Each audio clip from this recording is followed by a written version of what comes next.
Hello, everybody. You're listening to the Big Chill Podcast.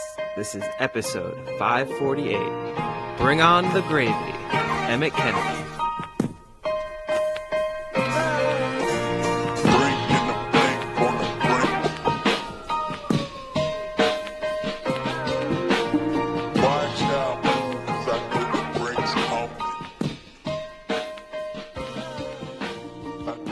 Hello, Big Chillians, and welcome back to the Big Chill Podcast. I'm Frank, joined as always with Eddie. Eddie, how's it going? Yeah, things are going well. I'm looking forward to our interview that's coming up. So yeah, I guess for listeners, we can always say about 30 minutes in, we start our interview with Emmet Kennedy, which this is rare for us because normally we record the little intro post-interview. So I guess we don't know necessarily all of the major talking points that would come up, but certainly be talking about this year's racing and also some animal welfare issues, because that's just been a major talking point not only in the racing industry, but just, sports discussion at large. So looking forward to that. And if there's a big blank space at the 30-minute mark for an hour, that means he stood us up. Because we're recording this before. Yeah, I think we'd probably re-record it, in all honesty, if the interview isn't going to come. Hey, we're honest people. So I'm actually joining remote, Eddie, from the lovely Dallas, Texas. Well, we're always remote. We've never recorded an interview in person. No, I consider home base my normal recording. It's not remote, even when we're not in the same place. No. It's a permanent spot. Almost every episode has been recorded there. Yeah, I guess, but sometimes you record from the office, sometimes you record from home. I actually say there's quite a lot of variety in where you record. Let's say I never record from the office. Let's Well, it doesn't mean you do it during office hours. Anyway. I guess. How is Dallas? Dallas is okay. I wasn't sure what to expect. This is my first time in Texas, actually, which is surprising because being such a big state and having a lot of like convention centers in different cities, I always thought I'd eventually make my way to Dallas, but this is the first time, or to Texas. What a depressing. Like, I always thought I'd make my way to Texas because I've got a lot of convention centers. Yeah. Well, that's because I'm always traveling for conferences. That's how I determine where I'm most likely. I mean, I have like 6 or 7 travels but even so, a year for conferences, so you'd figure one of them would be in Texas. Oh, wow. Travels a year. Yeah, I guess. But it's not bad. I had some real good barbecue yesterday, and I got a little more lined up today if my stomach can handle it. I'm not used to having 3/4 pounds of brisket every day, so was not feeling too hot this morning. Yeah, it's a risk I can relate to, and based on some recent events that we won't go into, but it can be a tough old time on the stomach. Did you get the chance then on your travels to watch the Manchester City Real Madrid match last night? I did not. I was attending the conference that I'm here for, so I was not. But I didn't really need to watch it, I don't think, because it seemed to be a pretty deciding match. Yeah, it was fairly one-sided. I mean, Manchester City just looked a class above Real Madrid. Absolutely dominated possession, created chances kind of at will. It really wasn't. You could just see a huge gulf in quality between the two teams, including and then in turn the quality of the substitutes that they were able to bring on. Tactically, I thought Real Madrid got a little bit wrong. Camavinga playing at left back was just tormented all night and sort of exposed as not being a true defender. So that probably, I think they should have ditched that strategy. It was clear sort of 20, 30 minutes in that he was just never going to be able to handle what City were going to do down the right-hand side. But, it was a statement for Manchester City in terms of really showing themselves to be probably the best team in Europe, which they'll probably like having that on their sort of record from this year's Champions League, because whilst they go into the match against Inter Milan as firm favorites, I think a lot of people will say it's just slightly strange to have Inter Milan be the team that they're facing, that they're up against in a Champions League final. And so maybe winning it doesn't necessarily prove quite how good you are. They haven't had the most challenging run to the final, and they won't face the most challenging opponent in the final either.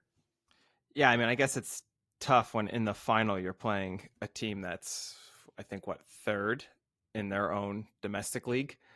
It's not always what you want to see for the Champions League final. It's nice when you have, two domestic league winners going at it that are arguably the two best in the world. But I wouldn't put Inter as number 2 in the world right now.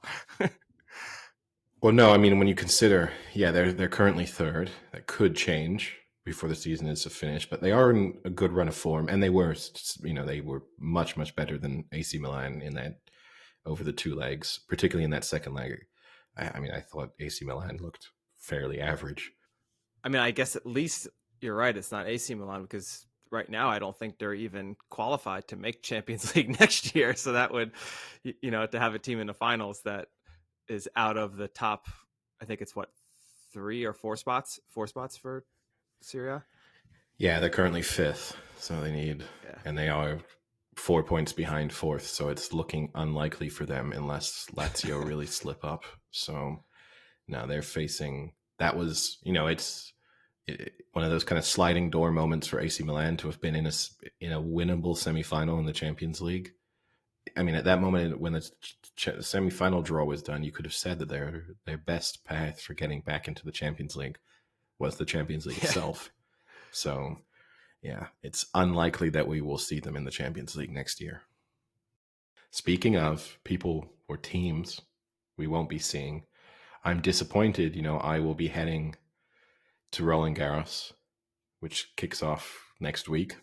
And I'm disappointed that, a player who we've spent so much time discussing over the course, 2 players who we've spent a lot of time discussing over the course of this podcast, there are 2 who will be missing out. One being Nick Kyrgios, who has withdrawn from the French Open as a result of an injury that he sustained during a robbery. So his car was stolen. I think his mother was held up at gunpoint, and then his car was stolen. And in his attempts to, I think, chase down the robbers, he injured him. Oh, yeah. He's going to do that. He injured himself. So Nick Kyrgios will not be at the French Open. And then, I guess, sadder news, Nadal won't be there either. Also missing out through injury. He's not played since the Australian Open. He says he won't be fit in time. He also, as part of that announcement, said that his aim is to play next season and for next season to be his last. So I guess one more tilt at winning the French Open. One more chance, depending on what happens. Double sad news. Yeah. And depending on then what Novak Djokovic does in that time period, obviously maybe one more chance to sneak ahead in the all-time Grand Slam winners list. Although, he's unlikely to stay there, even if he does somehow manage to do that.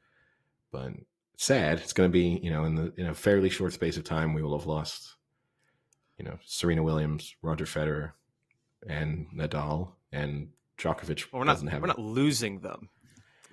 I mean, I am. It's not like they're like. Yes, you're losing them from the sport. They're still around. They are not around for me. The only way I have. So if Rafael Nadal 5 years from now walked into the bar in Paris, you'd look right past him. Wouldn't even say hi to him. No, he wouldn't exist anymore. He's gone. His only value as a human being is as a professional tennis player. Why would I have any interest in him beyond that? But no, I feel like this is sad news for you, because to me, I think he's one of your favorite athletes of all time. I don't know if he would make that list, like if I sort of drew up a top 5 of favorite athletes, but certainly, we're pretty much identical in age. So that's always, talent.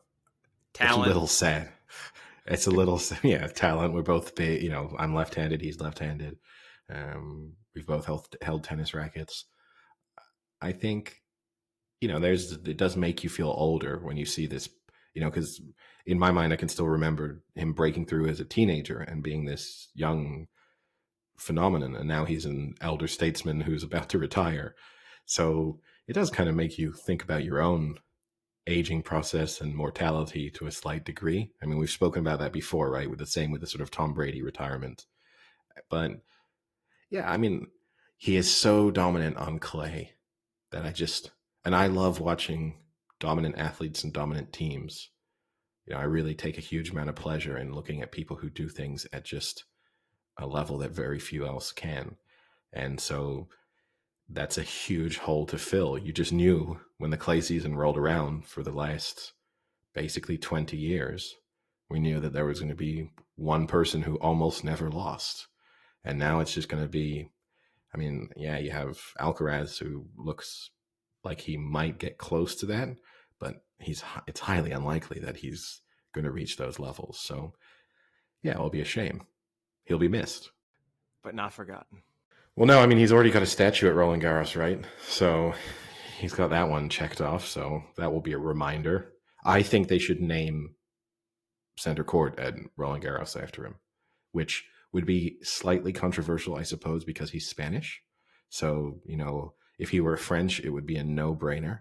But I just think it's impossible to think of that court without thinking of him, especially with the redevelopments that they've done in the period that he's been active. So you really associate what that new stadium looks like with Nadal. And I just think, he deserves then for it to be Rafael Nadal court. I think that would be a fitting tribute, better than the weird statue. I mean, the statue's not great. So it's, it would be nice. They won't do it, as I said, because he's not French, which I can kind of get, but I think he deserves it, really. The issue with that is the name just doesn't flow well. Like Nadal Court, maybe like Rafa Court. That kind of works. No, but like yeah. Rafa and Nadal Court, just like it's just Well, I don't think it's that bad, but yeah, no, it's true. You'd have to be like Rafael Nadal center court, Nadal center court. But yeah, it's true. You'd want some, like Arthur Ashe Stadium sounds good. Yeah. So yeah, he misses out. And then the name, you're right, it doesn't totally flow. But he still deserves it. Too bad it's not hockey. It could be like the Rafa rink. Wow, super classy. But yeah, but still, it will be a good tournament, and obviously we'll speak about that in a bit more detail once it kicks off. So what else has got your attention in the world of sports, Eddie? Yeah, it's been obviously the Champions League was kind of front and center. Aside from that, we haven't, since we last spoke, there's been no there's no been Premier League. I mean, there's Newcastle are playing Brighton tonight. Will record a win that I think pretty much cements their place in the top four probably. So that's significant for them there. But hey, we had a deserter from the England camp. I don't know if you saw that, but a player who has decided to no longer represent England, but now represent the United States, which I find it interesting. First time. It's not the first. I guess Balogun, for people who don't know, he's on loan from Arsenal. He's playing for Lens, I think it is, in League One. He's done pretty well this season, scored quite a number of goals. Is it? I think he'll. Reims? It is, yeah. It's Reims. Yeah, so sorry, he's on loan at Reims for the season, and will probably boom. I know my Americans. Well, semi-Americans, yeah. And he will probably leave Arsenal at the end of the season, you'd have to imagine. But the reaction to it is always interesting. Fundamentally, he's a player who will probably never be good enough to play for England. So I don't think it's as if we've missed out on some talent that would have had an impact for England at an international level. He's representing England at under 21 level, but the vast majority of players who play at under 21 level do not make the step up to full-time international players. So I just like that the way he sold it was as if this decision was not because he realized he was unlikely to play for England, but because this just felt like the right decision. That's the bit that bothers me. Just have a little bit. I know Yeah. it would piss off some Americans for him to say, and I'm probably not good enough to play for England, but I am good enough to play for you. It's like a reality check that Americans probably don't want. But for him to make it, he spoke to his family, and just deep down, they really decided, the United States is the right team for him to represent. That bit's annoying. I mean, it's not that hard to do. I mean, listen, I'm not a a marketing or media consultant, but he easily could have said, I feel like I have a better opportunity to make an impact on the US team than I do the England team. And in that statement, he is saying he can't make an impact on the England team because he probably can't make the squad, but he can make the US squad and probably fit in their starting 11 and legitimately make an impact for them. So like, it wouldn't have been that hard to say something and kind of acknowledge it and not, like you said, sound like dishonest about the decision, because, and I get it. Like, I don't think there'd be many people who'd be super upset and rip on a person who has in the past played for the US and has played for England in both international competitions in under whatever 14, 16, 18, 21s. So it wouldn't have been crazy, and I don't think people would have ripped into him. So like that was a little strange, but I thought you were going to talk about the reaction in terms of US, because I've already seen like 3 or 4 posts on Instagram being like, how fire is US's starting 11 now? And it's like, oh yeah, because I got some guy on loan that can't fucking start for Arsenal. Whoa, so scary. Well, that's a little harsh to him, but look, it's a good. I know, but you know what I mean. It's a good addition to the U.S. team, based on the form he's shown in France this season. So, you have. And what they've been lacking in the World Cup, at least. Yeah, they needed a goal scorer, so it's a position, where they don't have a lot of strength. So, and look, he was born in the U.S., so this isn't someone playing for the U.S. because their grandmother, spent 3 weeks there 60 years ago. Like, he can make a legitimate argument that he feels more American than he feels English. And I have, and I think he also could play for Nigeria as well, right? Yeah, and look, surprise, surprise, didn't go down that route. I wonder why, but probably wouldn't have made the squad.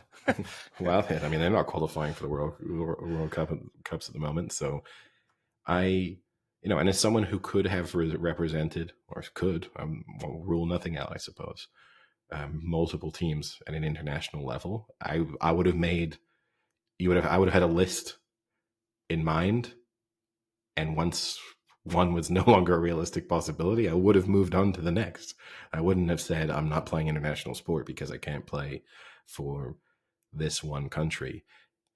It would have, if I couldn't have played for England, but I could have played for Guyana, I would have played for Guyana. Like, there's no doubt in my mind there. That would have been an easy decision to make. Eddie, you did play for Guyana, and you brought home a gold medal. Yeah, that's true. And I also played for France in a more legitimate way, which I remember having a discussion with my dad, because my dad had always said that he didn't think that people should like be pragmatic or practical in their decisions to represent countries, and that you should also be locked in. If you represent a country at an under 16 level, that you should be, that's it. Your decision has been made. Even if you switch sports, even, if you have declared your hand. And to a certain extent, I get it. But I said to him, well, hey, I represented France in cricket. Does that mean if I suddenly develop into a world-class rugby player, you would want me to turn out for France? And he's like, well, no, it's different. And then he just laughed at you? Yeah, it was that bit was never going to happen. But it is just interesting once you kind of get faced with, not that it was a realistic prospect from the sense that I was not going to develop into a world-class rugby player, but a realistic prospect in terms of you're seeing an example right in front of you as to why someone's maybe made a certain decision. And then you go, oh, no, well, we can probably think of some exceptions. Is this why your dad doesn't like you? Because you chose France? at the sport level? I don't think we need this podcast to be a therapy session where we go into my relationship with my parents. I think that's probably a little bit deep. That's the usual tone that we go for. Although I have a very healthy relationship with both of my parents, I'll just say that.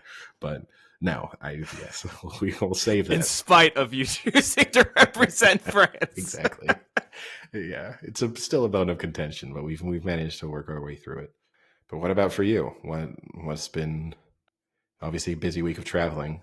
Oh, I would represent the U.S. Is that what you're asking? Yeah, I suppose you don't really have a lot of choice. Yeah. Oh no, not yeah. A lot of traveling. Nothing too exciting traveling wise. I know we often talk about the perils of traveling, and I mean just the usual people standing in your way for a flight that isn't boarding for 45 minutes because they just have to be ready to go and get on that plane and sit there. Not too much in that regard. I did, however, last night I came home to the hotel and Family Feud was on. I mean, it's just everywhere. You can't get enough Family Feud, and it was Celebrity Family Feud. Tough that I didn't even know who one of the celebrities was or his family, but I guess that's what to be expected when you have Celebrity Family Feud. They're not pulling in like the Kardashians, although actually the Kardashians might have been on it once, but this time they were not. Yeah, you do get the occasional. They managed to get the odd, very big celebrity pulls, and often when it's like two athletes going head to head with their families, they do a good. Like I'm pretty sure the Gronkowskis have been on Family Feud. Like you have the people where it works, but no, for the most part, it is like a D-list celebrity who appears on daytime television or something, and now is on Family Feud, probably because they've done something for the same network at some point or whatever it is. Yeah. So I have the final Family Feud, the Flash category, whatever, final round. One in particular that, we talk about bad answers, and this was another astonishingly bad answer. I'll go through quickly. I'll let you answer because I'm pretty sure I can remember all the questions. I literally just have a screenshot of the answers, but I can remember all the questions. So I'll ask you and you answer, and then I'll tell you the one that they tricked up on. Okay. How long would you say is too late for when your boss would call you about not being in work? Wait, hold on. It's kind of a very confusing wording. So as the question is, it was worded very confusing, just like that. So at what moment in time? How much time would be too much time? You mean at what point would they call you? I don't understand how much time would be too much. After how much? After how long? How late would you? Like how late for would you work? Have to be until your boss called you? There you go. I will say an hour. Okay. Finish the phrase. Panic blank. Stations. Okay. Name a vehicle that has a siren. Police car. What would you put on top of oatmeal? Milk. Name a month that has 5 letters.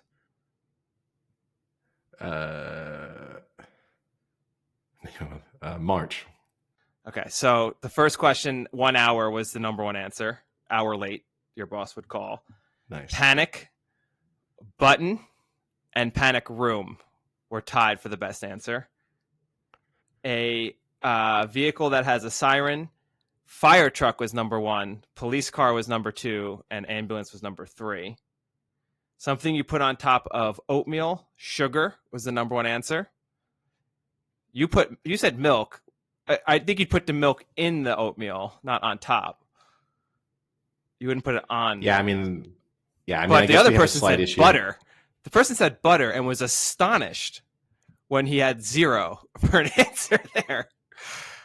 I guess the slight issue here is, well, no, I'd say you don't put milk in oatmeal, right? Well, I would put I guess here it's different. Here you're thinking more of like muesli, I think, right?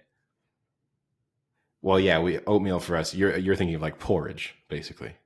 Is Yeah. that what you're thinking of when you think of oatmeal? Yeah, to me, it's like the dried oats, and then Yeah.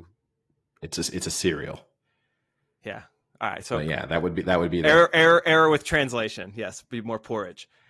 But the one that tricked them up the most. Name a month that is 5 letters long. The first answer was July, surprisingly 0. The second person had to just get 20 points to win it, and he said August.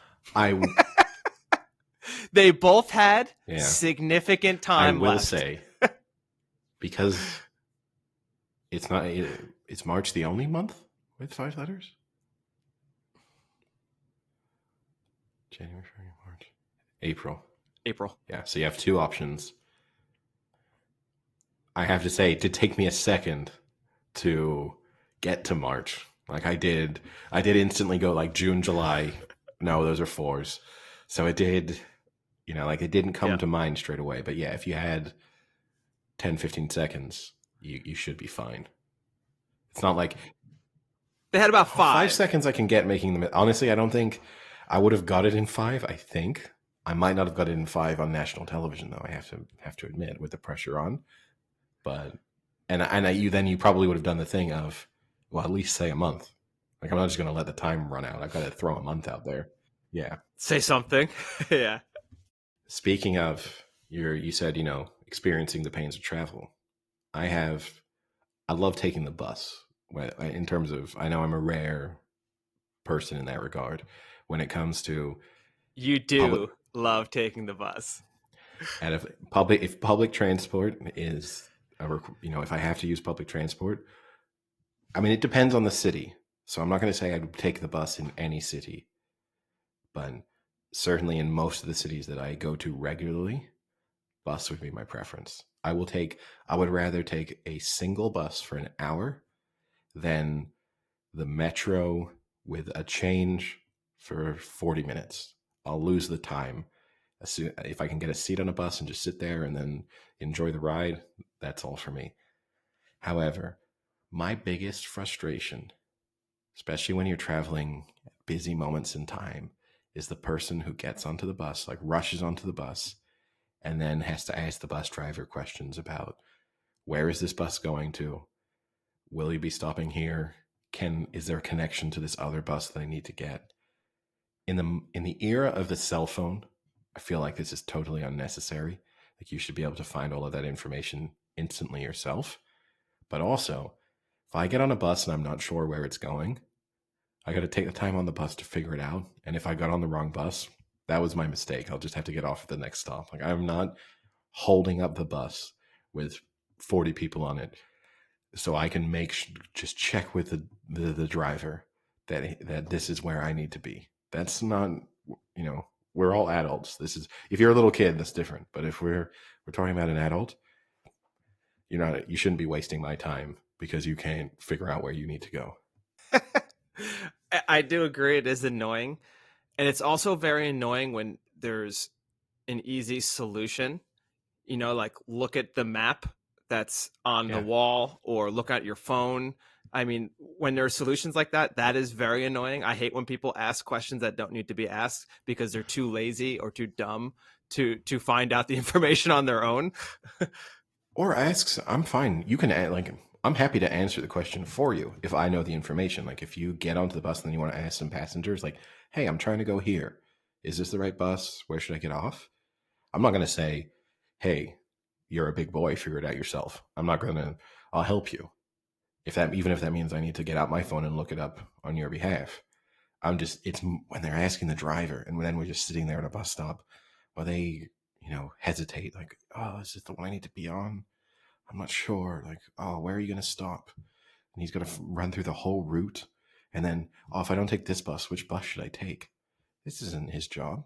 I want him to just drive me as quickly and efficiently as possible. That's pretty good. So actually, I had a question I was going to ask you about the bus. So I'm glad you brought this up. So this morning, I went to go to a neighborhood that's a little outside of downtown Dallas to get breakfast and some coffee and one of your favorite treats, a donut.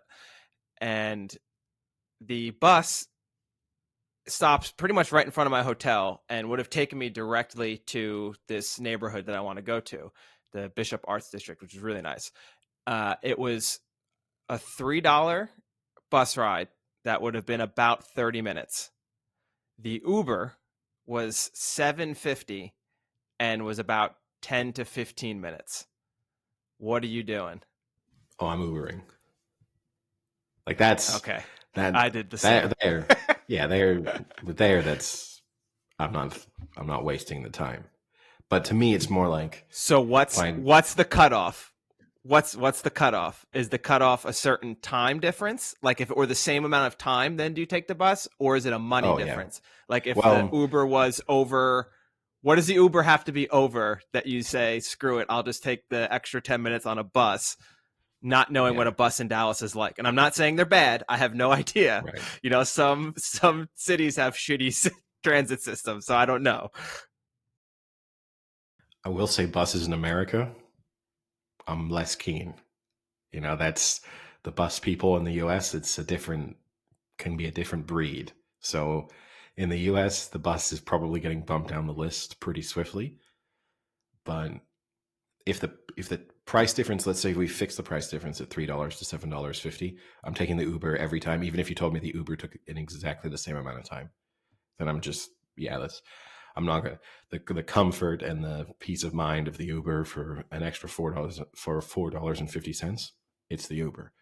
What price would it have to be? Let's just say I trust the bus system. Like I think it will be a fine experience. If the bus was $3, the Uber would have to be. It would have to be certainly over 20 before I even think about it. I would say it's almost. Wow. I think it's going to be like over $30 before then I really say no. I'll take the bus.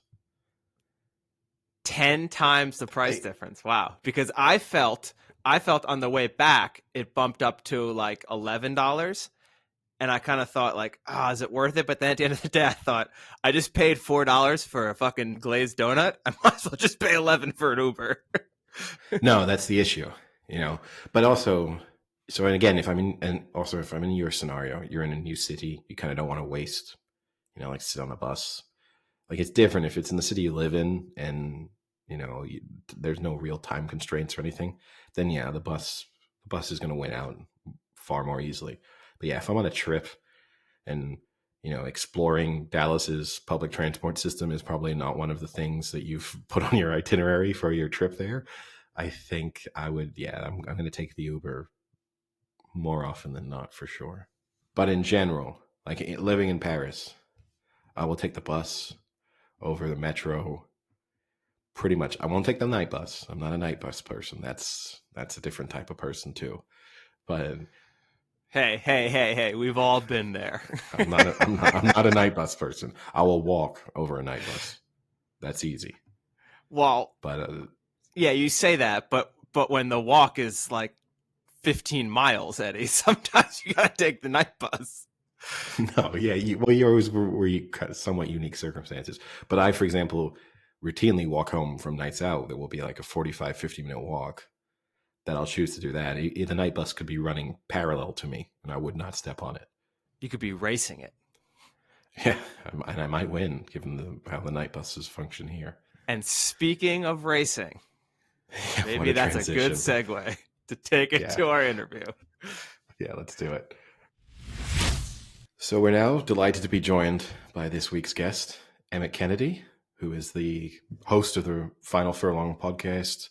He's a broadcaster on Talk Sports. Emmet, thank you so much for taking the time to speak with us. Edward, Frank, great to be here. Thanks for inviting me on. Yeah, I mean, so you and I originally got into a sort of mini discussion on Twitter during the time when animal welfare and the well-being of horses was a huge topic of discussion around the time period of the Grand National, although it's obviously continued to be a talking point. So maybe in a sense that's a good place for us to start before we talk more sort of racing in general and maybe some of the upcoming races that we can look forward to. I think you and I probably agree on a bit of it, but maybe if you can maybe sort of explain perhaps your perspective in terms of how you think both sides have handled what is obviously a hot button issue and a controversial topic. Yeah, look, the initial comments from the animal rights groups, I think we should label them animal rights groups because they're not really animal welfare groups, particularly organizations like PETA. Given the fact that 78% of the animals in their care in America last year were slaughtered, that's not really an organization that I want looking after any animals. So it's animal rights groups. Animal Rising, which were initially Animal Rebellion, and they rebranded a couple of years ago because I think they'd really pissed off a lot of the British public, and so they needed a rebrand. Also, possible that they were labeled a terrorist organization by Counterterrorism Policing UK, which you can argue the merits of whether or not they actually, PETA, Animal Rising, Animal Aid, do they really classify as that kind of an organization? I'm not here to debate the merits of that. Fact is, that's the classification that they were given. In their initial protests about the Grand National and their initial comments about it on various different UK and international platforms, they were saying they weren't anti-racing. They had a moral objection to the Grand National. They had an objection to the safety record of the race, and that they didn't have any problem with the sport overall. They specifically, Orla Coughlin went on Good Morning Britain and specifically said, "We're not here to ban racing. We just have an objection to that race." Well, that turned out to be complete nonsense, because as soon as the Grand National was run, there they are protesting the Scottish Grand National. They turn up at the 2000 Guineas. They plan to protest the Derby. They plan to protest Royal Ascot, and so they want the entire sport gone, and that is a major goal of theirs. And I think that the key defense of our sport has come from some very eloquent people in the industry, and at this point they all know who they are. But the question that we've put to them is, well, what's going to happen to these racehorses then? All right, if you want to ban the sport, you want to destroy the industry, what happens to the horses who are there? And there's over 50,000 racehorses in the population currently in the United Kingdom, between horses in training, mares and stallions at stud, and then their progeny who are being raised, and retired racehorses. And the answer that you get, I debated the head of PETA on Talk TV and Talk Radio last year over a different matter. And I said, are PETA going to do anything to look after these horses? Are you going to step in and look after them if the industry collapses? No. They can just graze in fields. They can eat grass and be free. Well, horses have been bred selectively for hundreds of years, to the point that they very heavily rely on the human touch. They very heavily rely on humans to look after them. Horses are majestic creatures. They're big, they're powerful, they're strong, but they're also incredibly fragile. And if one of the three of us breaks our leg, we're going to be in a hospital, we're going to be in a cast for over 6 weeks, we'll be on a crutch, and then you're back to business. If a racehorse breaks their leg, it's game over. Because they have to be able to stand on all fours. They're not built and they're not conditioned to be able to just lie down and relax. And unfortunately, there have been incidents, a racehorse that I absolutely loved called St. Nicholas Abbey, who I'm sure you boys know, won at the Breeders' Cup, created history, the first father and son to win at the Breeders' Cup, trained by Aidan O'Brien, ridden by Joseph, who's now a trainer in his own right.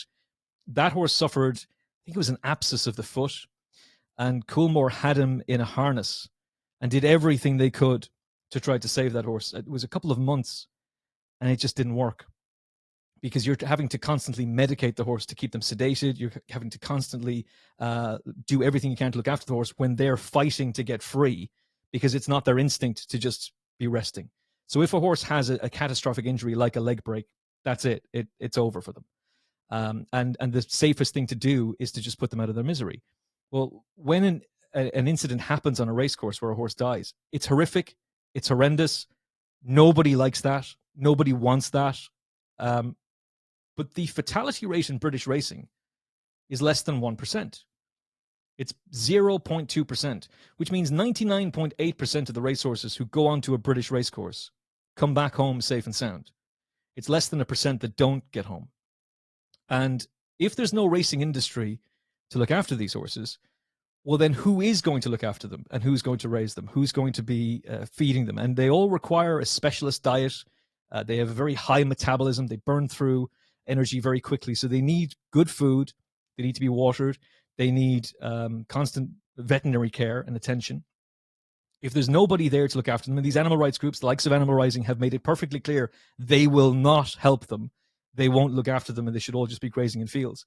You would end up with a catastrophic situation for horses like World War One, when horses were literally being conscripted into the military to go fight on the front lines. And farmlands had been bombed left, right, and center, and horses were just roaming the countryside freely. It was a devastating state of affairs. That's what you would end up with. But would they stop with racing? Is racing going to be the end of it? No, it's not. Because the other thing that we started to learn from these organizations is their overall agenda and their overall goal. And this has been something that they've been quite happy to say publicly. And their overall goal is that we should all be on a plant-based diet. That all of us should, that meat is murder. It's not just you bet they die.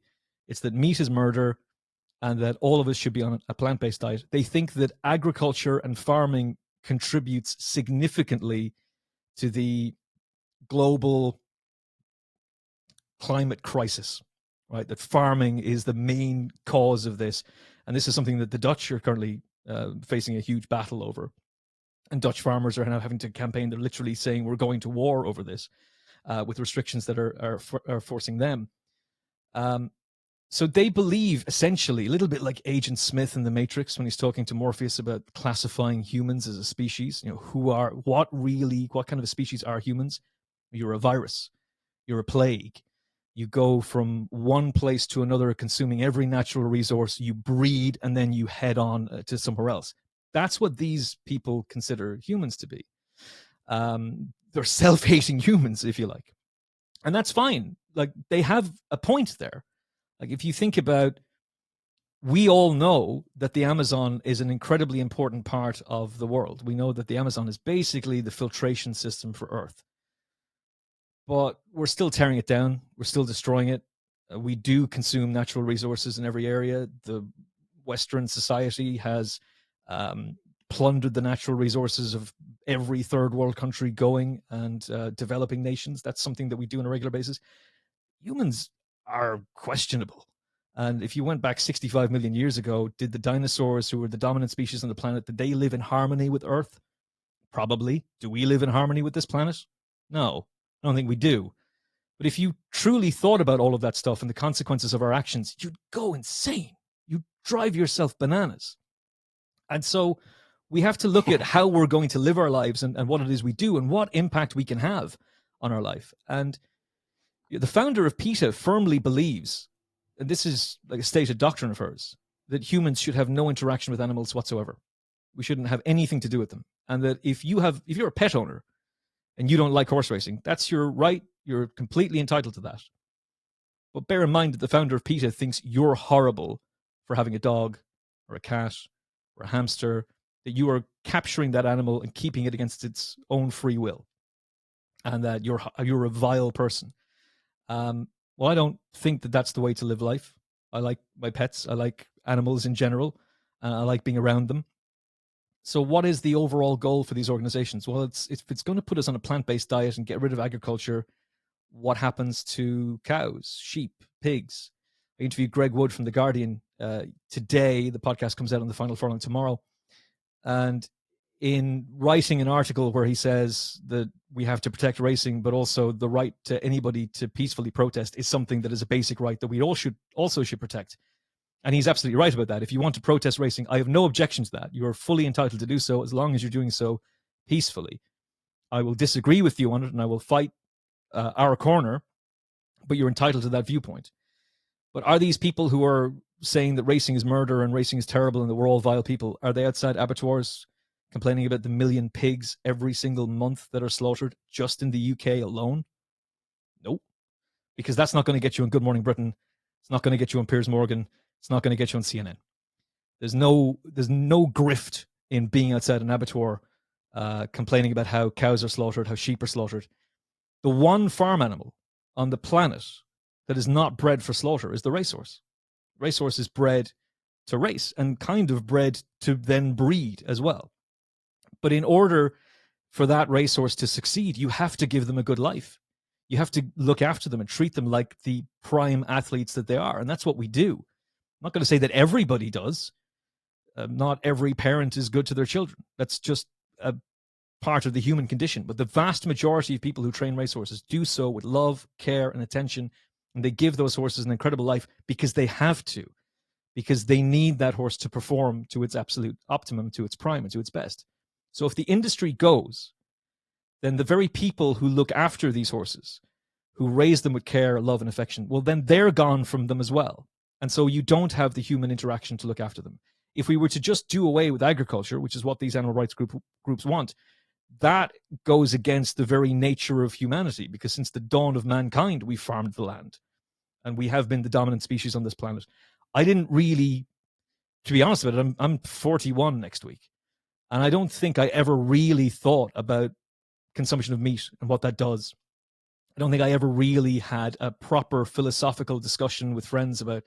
I'm sure I did when we were plastered drunk some night, but it wasn't really something that I debated about. Is it ethical that we raise cows for slaughter and so we can eat burgers and steak? Is it ethical that we treat chickens the way we do? You just kind of do it because you were raised that way. And I did start to think about racing. Is racing ethical? Is it okay that we're doing what we're doing? I genuinely did start to think about it. And when you really go into the nitty gritty of it, you realize that without the industry, there are no racehorses and there's no one to protect them and look after them and love them and care for them. And these people certainly won't do it because they've made a stated goal of that. Well, the same thing applies to the farm animals. Cows, for the most part, I'm sure, have a pretty decent life up until it's tragically taken from them. But hey, that's just the way the world works. Is it right? Maybe not. But it is how the world goes. But if you got rid of agriculture, what happens to the cows? What happens to the sheep? And the likes of Alex Lockwood of Animal Rising have publicly stated that we should get rid of agriculture and then reclaim the farmland. And I'm sure there was some think tank somewhere that said, hey, there's a correlation between the rising housing prices and the fact that the vast majority of young people will never be able to get a mortgage because there's just not enough houses. What if we start saying if we reclaim farmland, we can build on that and then there's more places for people to live? In theory, that's a good idea, but it's also the type of Orwellian dystopic nightmare that you've seen in films over the years, where it's just concrete jungles left, right, and center, as opposed to actually beautiful green land. That's not the kind of future that I want to live in. And I think that while they might mean well and they might be well intended, the consequences of what they suggest are quite devastating. So there's a lot to unpack from all of that, I suppose. And I think, certainly, obviously, in the case of this podcast, and Frank and I were, big fans of racing, so certainly don't want to see the sport go away. And I do think from these animal rights groups, there is at times a significant lack of understanding of the care and attention and the passion that most of the people involved in the racing industry have for the horses themselves. And I do think some people have a perception that people see them as a sort of piece of machinery to be used and aren't actually developing genuine feelings for the animals that they're taking care of.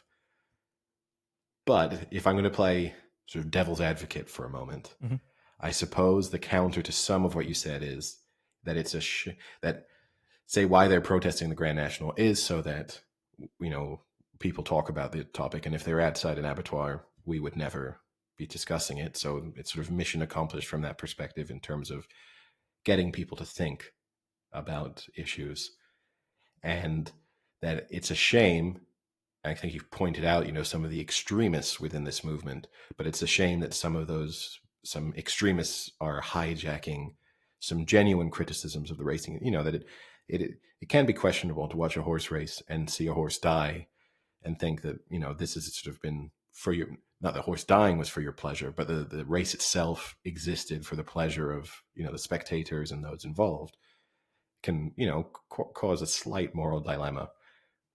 So what do you think are the sort of genuine criticisms and ways in which the racing industry could improve to address the sort of more sensible critiques of, how horses are taken care of and their well-being? Yeah, it's a complex question, and it's definitely an ethical and moral dilemma at times. I think if you were to look at the fatality statistics in racing, it's between 64 and 67% of racehorse fatalities happen in a field. So that's horses who are out there minding their own business, not bothering anybody, take a bad step, suffer a horrific break, they get caught and are subsequently infected. various different things. You can't get away from that statistic. Horses who are just minding their own business in a field, it's 64 to 67% of them die. So they're not racing. Meanwhile, the fatality rate in British racing is, as I said, less than 1%. It's 0.2%. So I think the point that needs to be driven home is that the vast majority of racehorses are given incredible lives.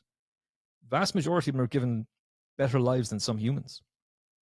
They don't have to worry about food. They don't have to worry about veterinary care. They have a lovely place to sleep at night. They're sheltered away from predators. They're loved and cared for and looked after. And as part of that, we race them. And they're bred to race and they like to race. The people who will make arguments, and there was an article in The Guardian recently from somebody who claims to have worked in the sport for 20 years and has now turned on it. And she wrote an article which I had a real issue with because it wasn't in as a commentary piece. It was in as fact.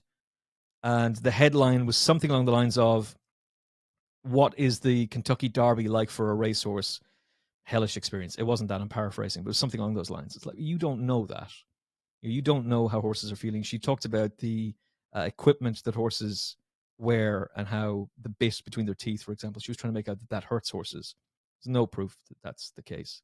I've spoken to trainers about that. I've spoken to jockeys about it.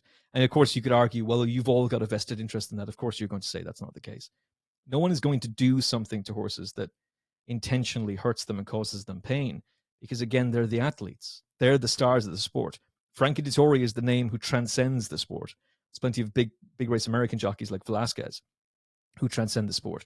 But ultimately, horses are the reason we love this sport. You're drawn to this sport because of the likes of Isterbrak, Moscow Flyer, Caudo Star, Hurricane Fly, Flightline this season. How many people are going to fall in love with this sport because they saw the Breeders' Cup Classic and his dominant performance on NBC? Countless people will be drawn to it. So you have to look after those horses. Part of that, I'm afraid, is going to be injuries. But injuries are a part of life. Risk is a part of life. If you were to break down the statistics of deaths on British roads every single day, it's an average of 5 people die. Are we banning driving? Of course not. Now, you can argue that, well, that's a necessity. We need transportation to get from A to B. Do we really need to race horses? But again, if you get rid of horse racing, well, then where are the horses going to be? Where are they going to come through? What are they going to be? Because you don't need horses to pull horse and carts anymore. You don't need them to transport people like you did in old-timey London, in the Gilded Age of New York. That's all gone. There's no need for that anymore. So we don't need workhorses. What we do need, though, is racehorses. And they are given a very, very good life. And if you just destroy that industry under the guise of protecting horses, how many horses would actually be left? Yeah, it's a fair point. No, it's yeah, it's tough. I don't know, Frank, I know you're probably got a question ready to go. So if you want to. Yeah. Well, I was going to say, raised to race and breed sounds like a great life to me. So, but I think especially the breeding part. You brought up the states. you brought up the states, and I think, it's a little more worrisome, I think, in America because you're seeing a lot more fatalities on flat there than you do in flat racing than you do in England. And for me, I think part of the issue is that there's just so much more racing going on a daily basis in the US. There's about 24 tracks that are going off every day. And you have, very small races with trainers who are not making the money that some of these high profile trainers are. And I completely agree. When you see a lot of the horses, how well they're kept for and the lives that they have, it's amazing. But I think part of the issue in the States is that there are also trainers that probably aren't doing such a great job because they don't have the money, the finances that some of the bigger trainers do. So do you think that racing maybe has done a bad job in the regard of punishing the trainers that are giving the sport a bad look? And would that at all help kind of help alleviate the situation if they were a little more stringent on, the trainers that are not doing the job that they should be doing with some of these horses? Yeah, I think, Frank, racing in America has done a terrible job of really properly policing the doping situations, and let's deal with that one first of all.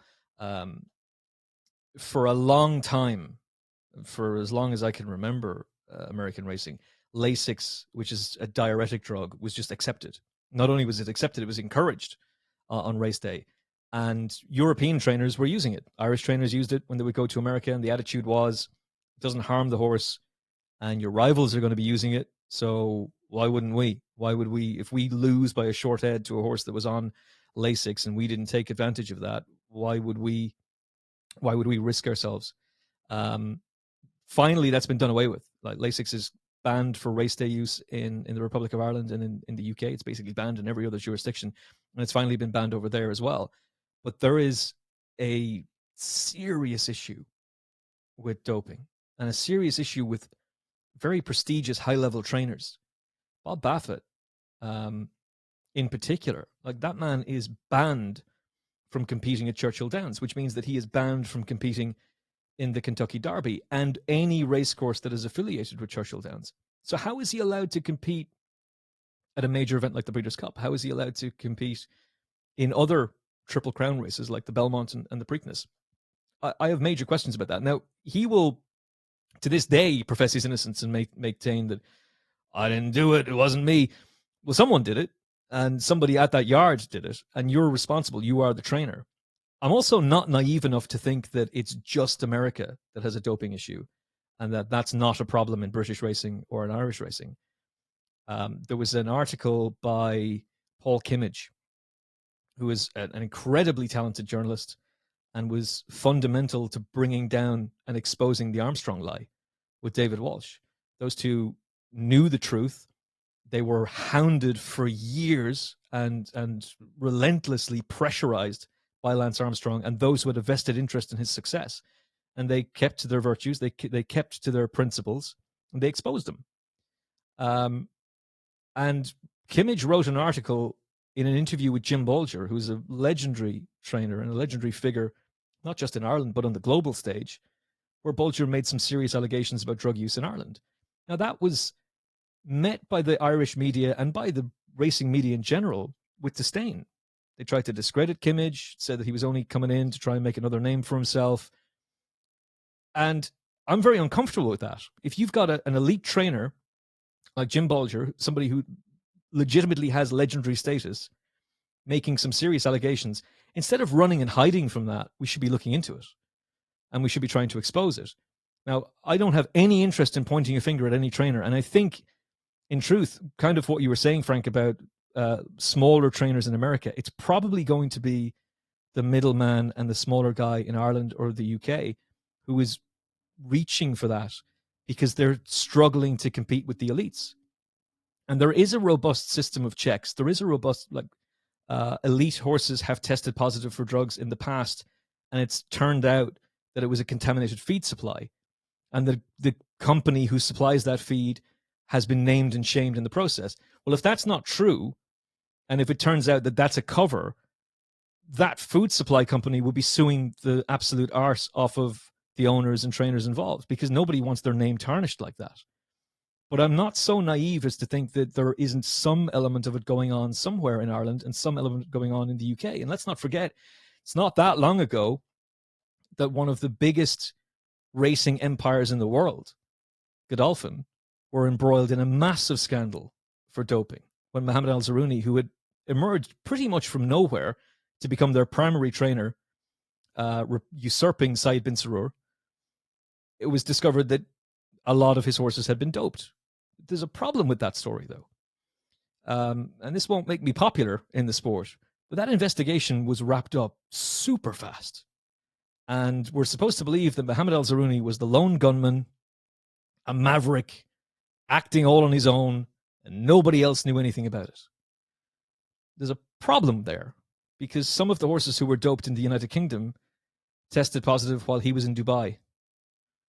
So unless he's developed the power of Superman flight, I don't know how he managed to be in two places at the same time, and I don't know how that would have transpired. But that investigation was wrapped up like that. Now, since then, there has been no improprieties. There's been no horses testing positive.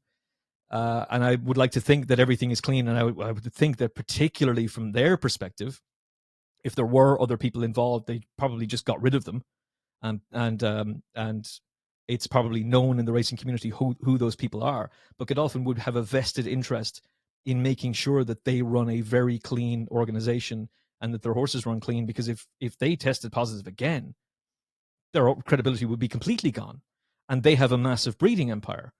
And if you're going to if you're going to send your mare to a stallion run by them, you need to know that that horse was running on merit and running true. So to be fair to them, I don't think anybody there now had anything to do with that. And I don't think that anybody there now would engage in such a practice, because it really would be a disgrace and it really would shame them. But the way that whole thing was handled by the racing authorities, that's who I would criticize. I would be heavily critical of the BHA in this. I don't know why they didn't want to properly get to the truth.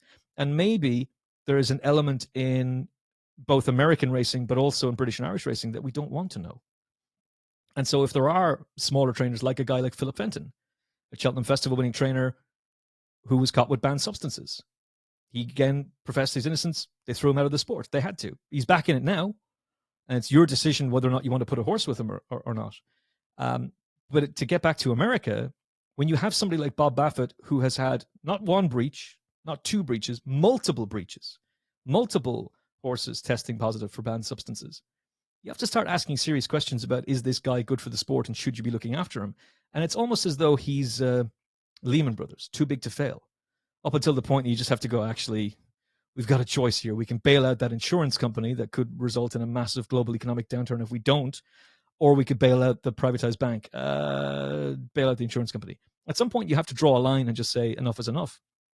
And we now have the Todd Pletcher story with Forte, who was going into the Kentucky Derby at Churchill Downs with huge expectation, the champion juvenile, Breeders' Cup winner, and suddenly he's not moving very well, has to come out, and then it's revealed that he's tested positive for a banned substance as a juvenile. Well, Pletcher again claims his innocence and says that they're going to appeal that situation, but it's not a good look, and it's certainly not a good look on the same week when horses were dropping dead. And you've got two horses from the same yard that drop dead. Well, it could be a bizarre and tragic coincidence, or it could be that, and I'm not saying this is what happened, but maybe they were on a bad batch of something. Maybe it was just a horrible, horrible coincidence, but the after effect of that is that man has been banned. So I would applaud the American authorities for taking the action that they did, in that they've gone, okay, well, we're going to deal with this guy. And maybe they know stuff that is not quite in the public eye yet. But you almost have to take a zero tolerance policy to it. There's a jockey who very unfairly was made to stand down in the UK last year for testing positive for a banned substance. Turned out he was completely innocent. It was a false positive, and the whole story had to be redacted, and people had to apologize to him. And those who covered the story in the way that they did, we're pretty embarrassed by it. But he ended up missing out on rides in a big event called the Racing League, and he was poised to be the champion of that. And he ended up, it was Sean Levy, and he ended up missing out on that. Now, maybe Safi Osborne would have been champion anyway because she had an incredible night. But there's a fine line between throwing the book at someone and taking a zero tolerance approach and banning someone when it turns out, oh dear, they were actually innocent, it's a false positive. And those things, of course, can happen in horse racing as well. But if you've got someone dead to rights, if you've got a trainer who has multiple horses who are testing positive, it doesn't really matter how many times that person comes out and says, oh, it's not me, I didn't do it. If the evidence is telling you that horses are being doped, if the evidence is telling you that horses are running mysteriously improving beyond all recognition, and it turns out then they test positive for a banned substance, then you kind of have to deal with that person. And I applaud Churchill Downs and the company who owns that racecourse and the affiliated tracks for banning him. I question why the other jurisdictions just went, yeah, it's okay, he can keep on coming along and continuing to race. That kind of stuff doesn't make a whole lot of sense to me. And it's not a good look for the sport, because anybody who wants to criticize the sport, it's an open goal when you have that kind of stuff going on. It has to be, it's like the Olympics. How many of us have been involved in those debates where it's just a case of, at this point, let them all just run on drugs. Like they're all at it, so that let's just have the Olympics of drug use and let's get to it. It's a small minority of athletes that dope. it has to be a small minority of athletes that dope, because if it isn't, well, then why is it only a small minority that test positive? But then you also have doctors and other people who come out and say, you don't even know how advanced the science is. You don't know how advanced the doping programs are. You can't actually, the technology isn't there to actually make an athlete test positive yet. Well, maybe that's the same thing in racing. So we have to police that better. I think we do a pretty good job of it in Ireland and in the UK. I'm sure that there is some element going on. There's always going to be an element of people who want to get an unfair advantage. That's just the human condition to a certain extent. But it seems to be a particularly big problem in America. Yeah, I think you've made some really fair points there. And I do think it's tough for niche sports because, when they are investigating themselves, I think there is even less of an incentive to find fault in any area of your sport because you can't afford any of the controversy. I think it is easier in sort of football or the NFL or wherever it is because they know they can afford to lose the odd person to, because they have lost interest because of some new scandal or whatever it is, because they'll be replaced and the sport will continue to thrive. And it does put racing and a lot of other sports in a more complicated situation. I wanted one of the things, maybe as we kind of get onto more positive topics eventually. And as Frank knows, I'm Mr. Negative, so I'm here downer to bring up that I'm the Captain. Bring down the buzz killers there. Exactly.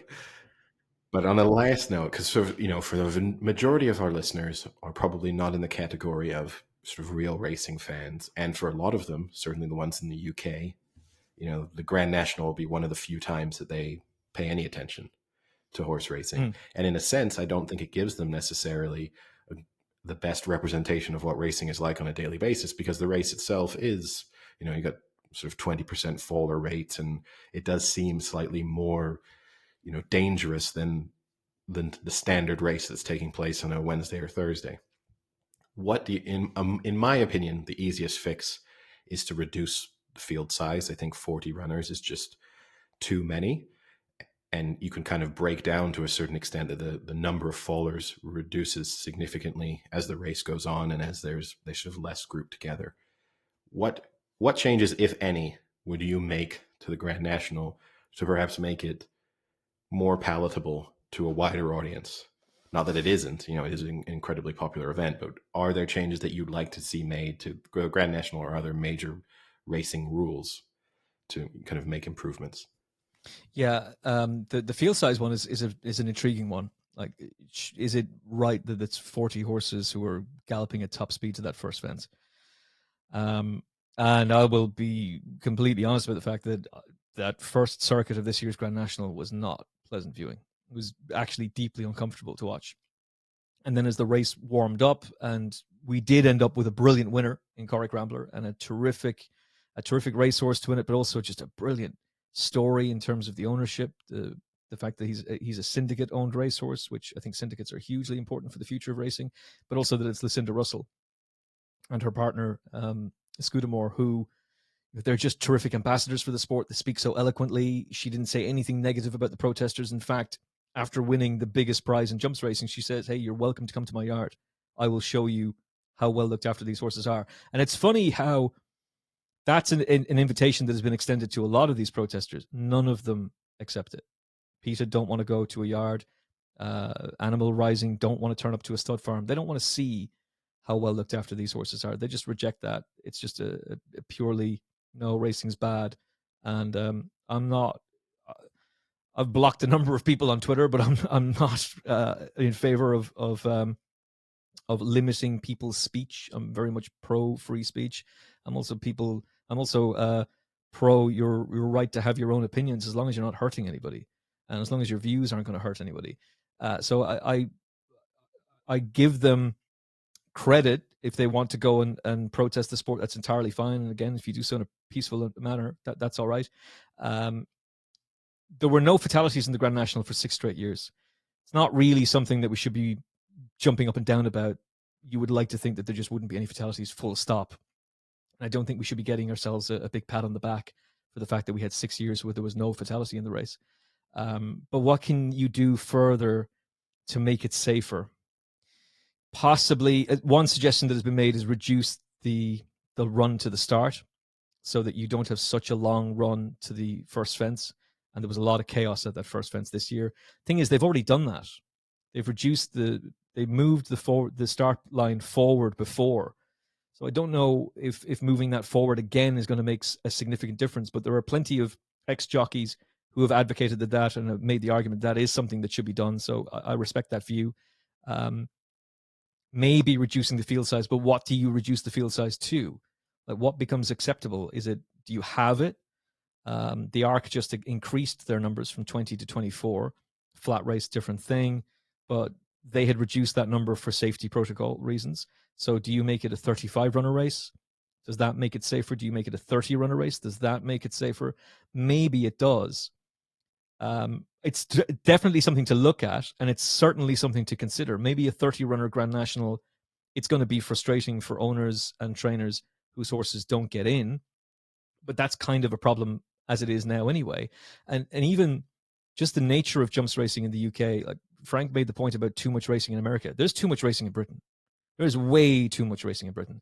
We're recording this on Thursday, the 18th of May. And this weekend, one of the biggest flat races in Europe, the Group 1 Lock-in, is going to be run. There's 3 jumps meetings on that Saturday as well. That's madness. It's May. It's the summer. The flat's supposed to be in full swing, and you've got 3 national hunt fixtures. The jumps boys have had their time.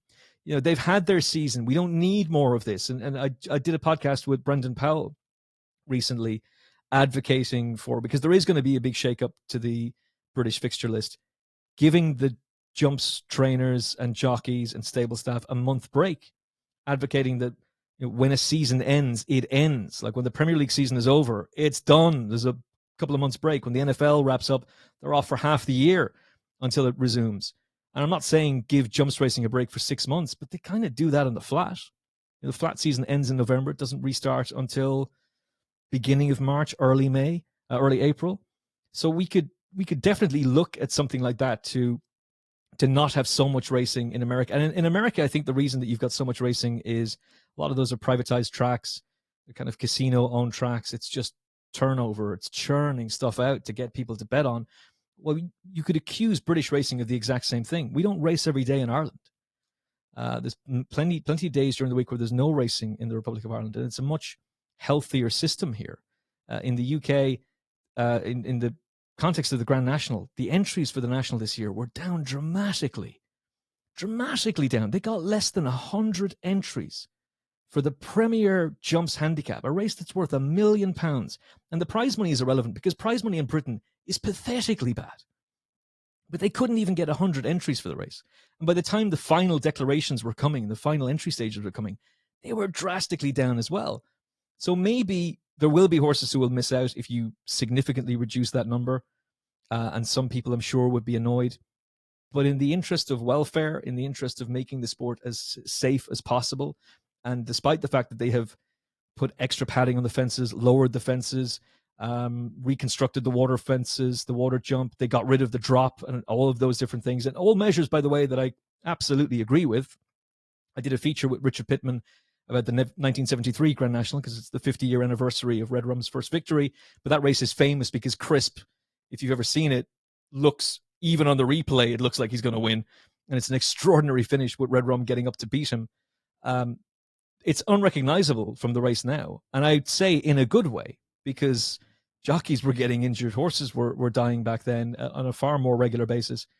And with modern eyes and a modern mindset, some of those things don't really look particularly right. And we can strive to make our industry better and make our sport better. So if it's the right decision and it results in better welfare and better protection for horses by lowering the amount of horses that can run, yeah, I'm in favor of that.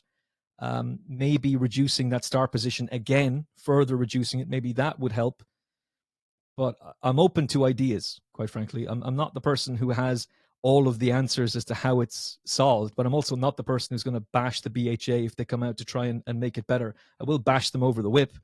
I don't think they handle that situation particularly well, for all that I know what they're trying to do. And I think we have a better understanding now of what they're trying to do with that, but they handled it very badly in the start. And you are going to have traditionalists who will say, no, stop changing the Grand National. Look, this is a different world. 2023 is a very different world to 2013, to 2003. There's much more sensitivity now. And we have to be aware of that. And we have to be alert to that. And if we can do things that makes our sport better, dread to say, I actually hate saying this, from an optics perspective and from a perception perspective, then we should do it. Well, some good points there, Frank. Do you want to take us, as I've successfully played my role of the downer? Do you want to bring back something a little bit more upbeat? I think I can put a smile on your face. So, for those who listen to your podcast, they know that you actually have a great relationship with Aidan O'Brien. And as Eddie is well aware, I'm probably top 5 in the world sucker for a Moore O'Brien horse combo.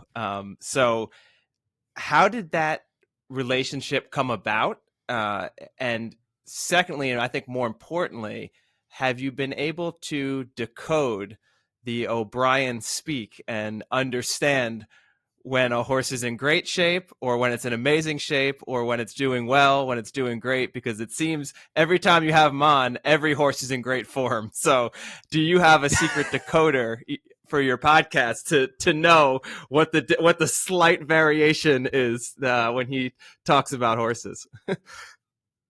I haven't spoken to him. Have I spoken to him this year? I did before Dubai. I haven't interviewed him for a stable tour this year yet. I kind of don't want to be bothering any trainer until I feel like it's absolutely time to do a stable tour or to do an interview with them, whether that's for TalkSport or for the Final Furlong. I don't really want to be reaching out and going, hey, I will never ask a trainer, hey, do you fancy this one? Unless it's like on the air and it's a genuine question that you're asking. I would never text a jockey. Like Dennis O'Regan is a regular contributor on the show. I would never text O'Regan and go, hey, is that thing a solid moral tomorrow? Because there's no benefit to you for that. Like, what are they going to tell you? They're going to say, no, the horse has got no chance. Then it wins and they look silly. And ultimately, you're responsible for your own money and you're responsible for your own bets. In terms of Aidan, I don't like to bother him, quite frankly, unless I'm getting him on TalkSport or I'm getting him on the show, because he's an incredibly busy man. And in terms of the dynamic and the relationship with him, I think he likes being interviewed by me. I don't know. He might like sigh and go, oh, Jesus, this guy again. But maybe the reason that we get on is because I have, like yourself, Frank, I have great admiration for Aidan. I have great respect for what he has done. I think his ability to train a racehorse is second to none. And I have immense respect for Sir Michael Stout, John Gosden, Charlie Appleby, Andre Fabre. Look, there are some phenomenal horsemen. The things that Willie Mullins is doing in this game, we're probably never going to see any trainer do again. The fact that he's able to train horses to succeed on the flat, but dominate the jumps game in the way that he is remarkable. And Aidan is just built different. Like what he has achieved in the sport, the humility that he has. There is no ego there. I have an ego. I'm sure you boys have an ego. Like we all get a bit carried away with ourselves from time to time. It's never anything but patience, decency, niceness.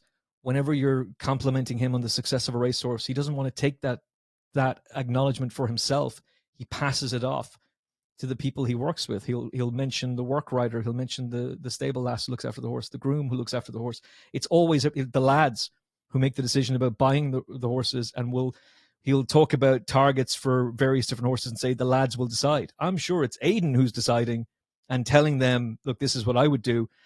Chris Cook got a great piece with him in The Guardian when he wrote for The Guardian back in the mid-2000s. It was the year where Aidan O'Brien, it was perfect. I don't know how Chris managed to pull it off, because it was the year where Aidan O'Brien set the record for winners in a single season at Royal Ascot. And in an interview with him, it came out that he writes up a report on each racehorse that's going to run at Royal Ascot and the chances that they have, and he ranks them. He ranks like the top 10, we'll say, as to which one he's most confident about. And I think the reason that piece of information came out was maybe Michael Tabor said, oh yeah, Aidan's got this one and he's number 4 on the list and he's still to come. And then it was trying to figure out, like, who is that horse? Is it the one in the Gold Cup? Is it going to be Yates? Is it going to be the horse is going to be running in the Hardwick Stakes?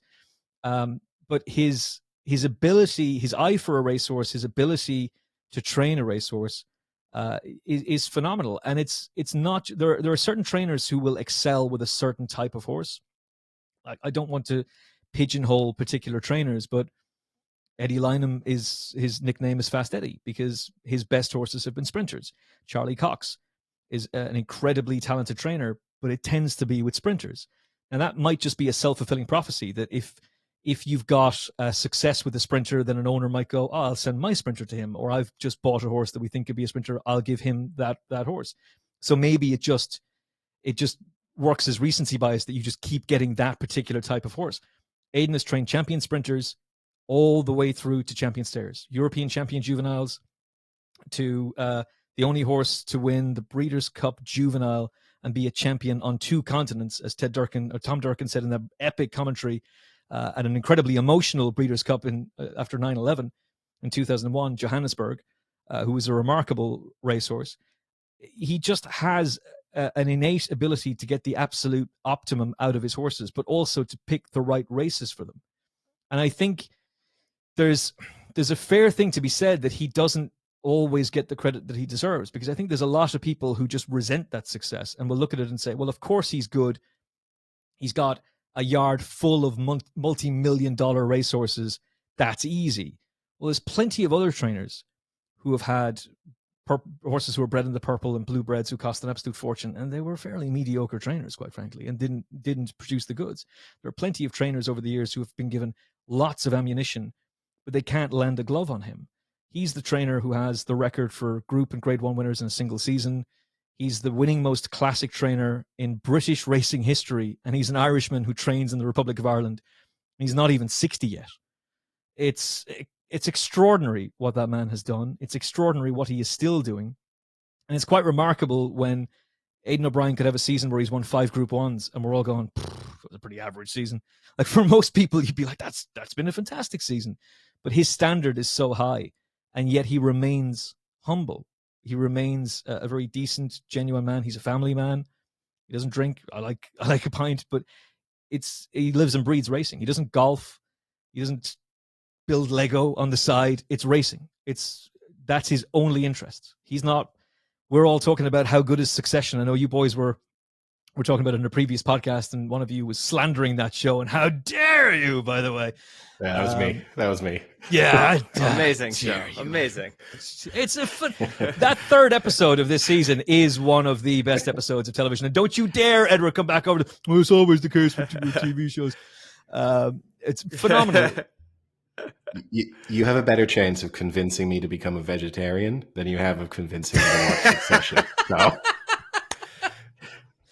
Yeah, but we could talk about like Kendall Roy and Logan Roy and the dynamic between Logan. If I was to say to Aidan, what was the relationship like between Logan Roy and Kendall and Roman and Shiv? That dynamic between he'd probably just look at you and go, what? I don't think he has any interest in that kind of stuff. It's racing nonstop. And something that I'm fascinated by him is, even though he has had all the success that he has had, he's constantly trying to evolve. And most of us, when we achieve a level of success, we just go, right, well, that's not broken. Let's not try and fix what isn't broken. Let's just keep going. He will tweak it to make it even better, which is a quite breathtaking thing to be able to do. And look, he does have incredible resources. He does have the facilities to be able to, and the logistics to be able to transport his racehorses from Tipperary in Ireland to Royal Ascot and back on the same day. So the horses who run in the Coventry Forum will wake up at Ballydoyle that morning and they'll go to sleep at Ballydoyle that night. But so will Aidan. Aidan's not staying in a 5-star hotel at Ascot and then wandering off to the racecourse to check his horses in the morning. He's going back to Ballydoyle and then back to Ascot the next day. And that's a level of an attention to detail that option is not going to be available to everybody, because that's a very expensive thing to do. But it's an attention to detail that I think is quite extraordinary. And I don't even know if Aidan actually takes holidays. I don't know if he ever switches off. I think he has fully embraced the world of racing. And it's probably the reason why he is so exceptionally good at it. And he was handpicked by an absolute genius in John Magner. There's no nepotism involved with Aidan O'Brien. This isn't somebody who was handed a silver spoon and gifted it. And that's not to diminish anybody who has benefited from that. I think in some ways, if you are the daughter or son of an elite trainer, the pressure is even greater on you to go and succeed, because everyone's going to think you've only got that position because of who you're related to, not because of who you are. But in the case of Aidan, he worked for everything that he got, and he is at the very upper echelon of the sport as a breeder and as a trainer. And look at his own progeny. Like his own son, Joseph, was an incredibly talented jockey who has now gone on to set records as a trainer in his own right. Donncha trained a classic winner in his first season, and I'm sure they'll have plenty more success as well. He is a remarkable man, and it's hard not to be taken with him. He's not someone you're going to go down the pub with and have a few pints with, but he's somebody that I greatly admire. And I think one of the great things about this sport is we all have the opportunity to meet him. We have the opportunity to get to sit down and interview and converse, or take a selfie if you're a racing fan, with Aidan O'Brien, with John Gosden, with Ryan Moore, with Frankie Dettori. I'm a Dallas Cowboys fan. I'm not meeting any of those players. There's no option for me to do that. I'm a Liverpool fan. I'm not meeting Mo Salah. You're not meeting Jurgen Klopp. We're very isolated. We're more isolated from those players and those celebrities in that world of sport than we ever have been. It's they're off over there and we're here in the cheap seats. But in racing, we have an incredible ability to access these people like Oisin Murphy and William Buick.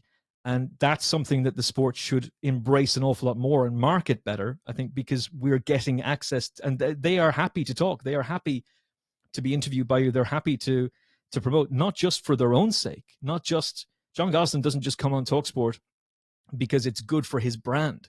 He does it because he knows that he's helping to promote the sport and he knows how important that is.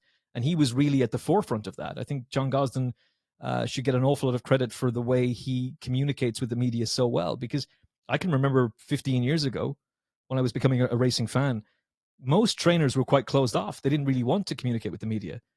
Gosden embraced that and led the way, and Aidan O'Brien has very much followed suit. And it's something that we should celebrate an awful lot. But I love talking to the man, and I always feel as though I come away having learned something more than I did beforehand.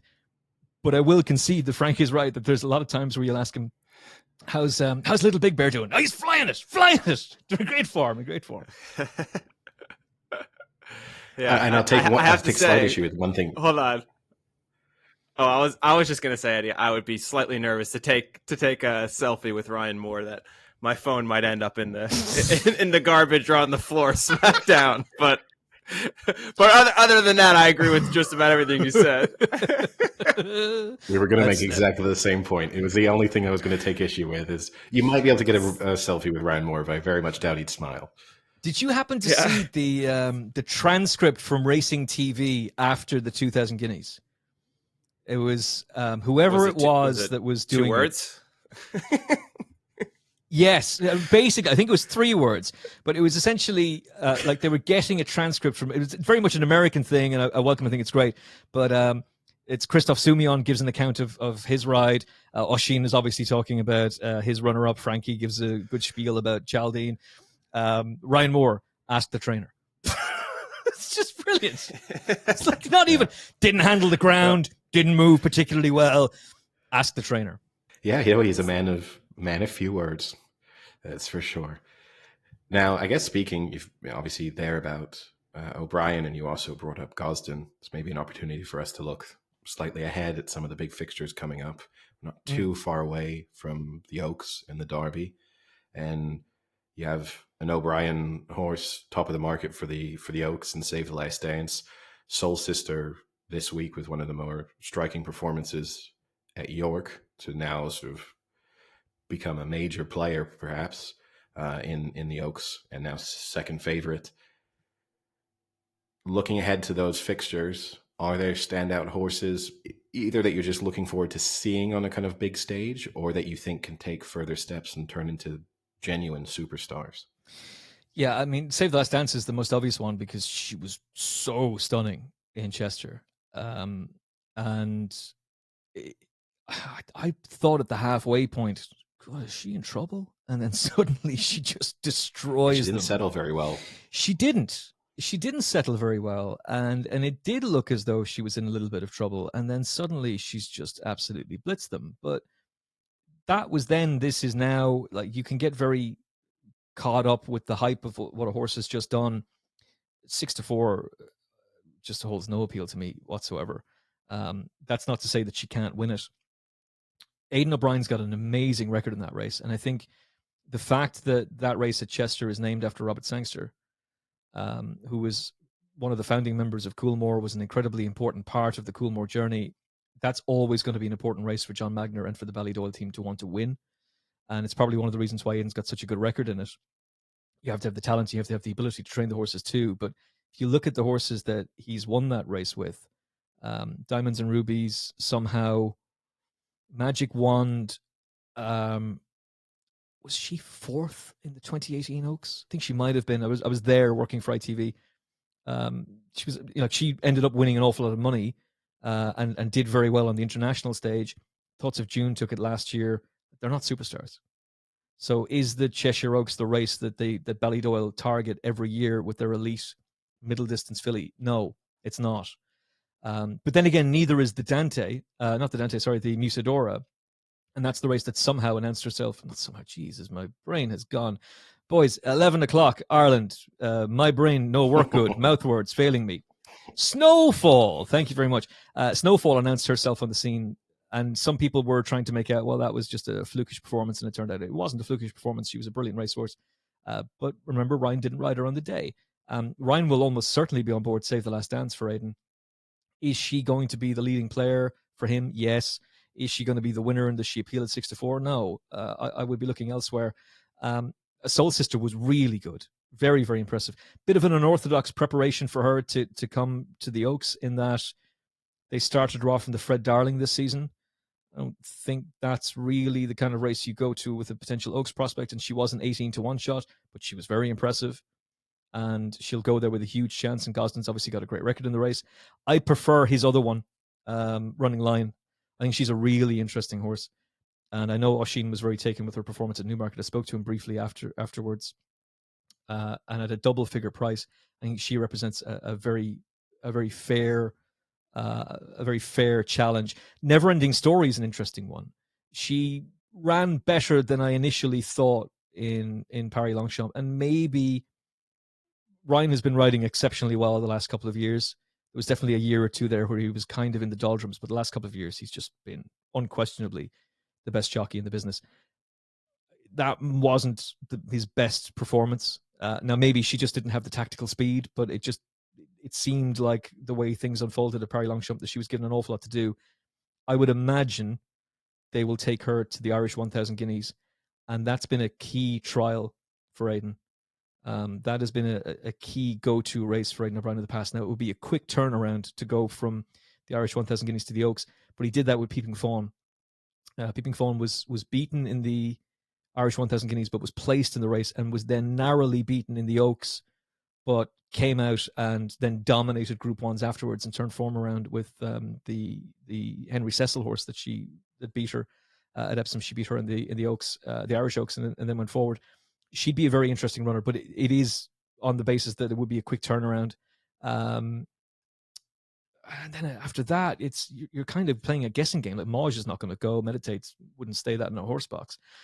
So it's probably those three right now, and it's not exactly original thinking. Of the three, I'd happily side with Running Line at 10-1. She might be that price on the day. I don't know if she has the capacity to really close that much more in the market, or even if she should. But she'll be Oisin Murphy's mount, representing John and Thady Gosden, who obviously have a tremendous record in the race. And that was a really smart performance on Guineas weekend. And I think she will stay. So Running Line would be my pick. But I'm fascinated to see what Save the Last Dance can do. I would say that the horses she beat that day, like, it's a 9 runner, a horse who's had 9 races, was in second. And also Ryan made a point about, he thought the other jockeys in behind gave up because it was the rain softened ground. And that once Save the Last Dance sprinted clear, that they just went like, ugh. So maybe her winning margin was a little bit exaggerated, but it was an extraordinary visual performance. But at 6-4, I would pass her, and I would side with Running Line right now. Good tips. I guess then the Derby, which is maybe even more difficult to kind of break down, because you can either be an Aidan O'Brien believer and think that Auguste Rodin is going to turn up on the day and produce a performance that we haven't really seen any indication it's capable of this season. And then you have military order. Arrest was impressive last time out, as well at Chester on the same day as Save the Last Dance. And then it's sort of 12-1 or bigger. Any standouts in that market at the moment for you? No, and I'm starting to wonder if this derby is going to be a little bit like Serpentine's COVID derby, that something's just going to emerge from left field on the back of an unusual preparation. He'd won a maiden at the Curragh on Irish Guineas weekend, and then came out and absolutely dotted up in the derby. I'm wondering if it's that kind of a race this year, or even an Adayar year. Like Adayar turned out to be a terrific racehorse, but he wasn't exactly a market principal on the day, and ended up being a bit of a surprise winner. I wouldn't be at all shocked if that's the way this year's derby pans out. The military orders case is there for all to see. That was a good performance on the all-weather the other day. He's obviously a full brother to Adayar, but he's short enough now in the betting at 100 to 30, and I'd be surprised if he's that price on the day. If Arrest is going to be Frankie's Mount in the derby, in his last derby, we think. And the very virtue of the fact, by virtue of the fact that he's going to be Frankie's Mount with a kind of attractive name for the public in Arrest, he's probably going to be well supported, I would imagine, and be significantly shorter than he is now. I could see him going off favourite. The Foxes for Oisin was really good today. He'd had a nice comeback. He's good form as a juvenile, particularly beating Dubai Mile, who went on to win a Group 1 afterwards and then ran really well in the Guineas this year. Will he stay? He'll give himself a chance. He's out of a Darshan mare by Churchill. Churchill's having a fantastic time of things at stud. He'd be very interesting. I think Dubai Mile is a really intriguing one. I haven't nailed my colours to the mast on this one yet, but I have had a bet last year. I backed August Rodin, and I may as well throw it in the bin at 16 to 1. He's got no chance. It's Totally. I think I'm screwed. I think for the second year in a row, I'm screwed, because I had Luxembourg at 20s, and then he misses the race. And I had this fella at 16s, not for like mega money. Luxembourg was for big money. August Rodin is for nice enough money. I can't see him doing it. I can't remember the last Derby winner who spectacularly blew out in his prep. I'm sure there is one, but nothing comes to mind. And I'm too lazy to have done the actual research into going down through the last 20 runnings of the Derby. Nothing stands out. That was a woeful effort in the Guineas.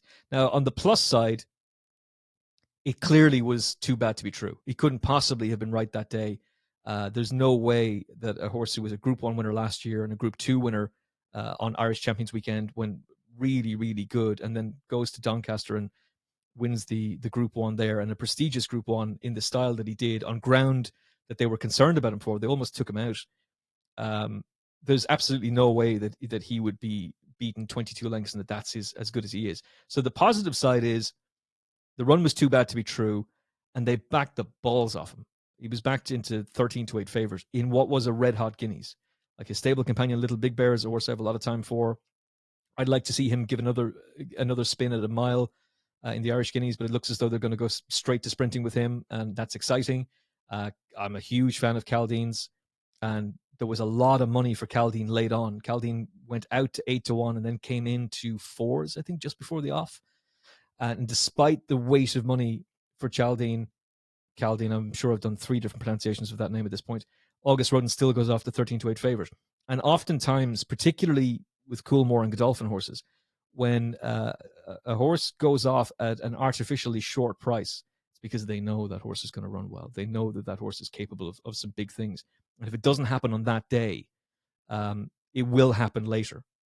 Or at least it should, because it tells you the regard they have the horse in. And I know that Coolmore have this theory that horses who go off well-backed favourites in Group 1s just looks good from a breeding perspective, from a stud perspective, because it suggests to the industry that they knew and that they really fancied the horse. So I would have every belief in Aidan to have him right on the day. But some of his comments that this is his number one, when he said those things a couple of weeks ago, I observed at the time, well, who else is there? And I was very intrigued with Continuous, who ran in the Dante. Not good enough on the day. Maybe he'll come forward, but certainly he's not entered in the Derby for one thing, but you wouldn't be supplementing him for the race on the back of that. And none of the other Ballydoyle horses really stand out as being major contenders. Peking Opera would be interesting, but he'd need to do more. San Antonio was a good winner of a Derby trial. I don't think it was a good enough performance to go and win. Alexandropolis and Victoria Road are both on the easy list. Alfred Munnings hasn't run since Royal Ascot last year. So what else is there there? I don't think there is anything in that yard that can really come out and challenge for the Derby. Maybe there is something. Maybe Peking Opera will win. Would there even be enough of a turnaround to run on Irish Guineas weekend and then run in the Derby? I can understand doing it with a filly. With a colt, you probably don't do that. So, look, if Aidan does it, it's just another example of his genius. If you're backing August Rodin for the race, you're doing so purely on the basis of the fact that, as my battery runs low here, because I decided to plug out that, if you're siding with him, you're doing so purely on the basis that Aidan O'Brien's an absolute genius and you think that he's going to be able to go and win it. You're not doing it from a logic perspective. And at 5-1, no, I don't think he can. I think he could be a huge player in the Arc later this year. I could see him bolting up in the Irish Derby and emerging as a huge player for the Arc. But it's a quick turnaround. It's 28 days from the Guineas to Derby Day. And you're trying to turn around a 22-length defeat to a Group 1 win in the prestigious 3-year-old championship race within the space of 28 days. He's a genius. He's an even bigger genius if he does this. I can't see it happening. And I haven't decided who I'm going to back yet. I'm going to try and be clever, and maybe I'll regret that. But the horse who appeals to me at the moment is Dubai Mile. Solid form, chased home the Foxes, Newmarket. He's come out and won a Derby trial, went to France and won a Derby trial in his own right. The horse who he beat that day has come out and won a Derby trial at Chester, and he's run a good race over an inadequate trip in the 2000 Guineas. So I think he could be a big player, and at 16-1, he's the attractive one at the moment. But I'll try and be even more clever between now and then, because I have a feeling this is a race that could be ripe for an upset. You talked about, betting O'Brien and throwing logic out the window. And when Chaldean won the Guineas, my instinct was, of course he did. Dettori's last Guineas, he's going to win. How much of that do you think could play in this year to, this is his last Royal Ascot. It's his last Gold Cup. It's his last Arc.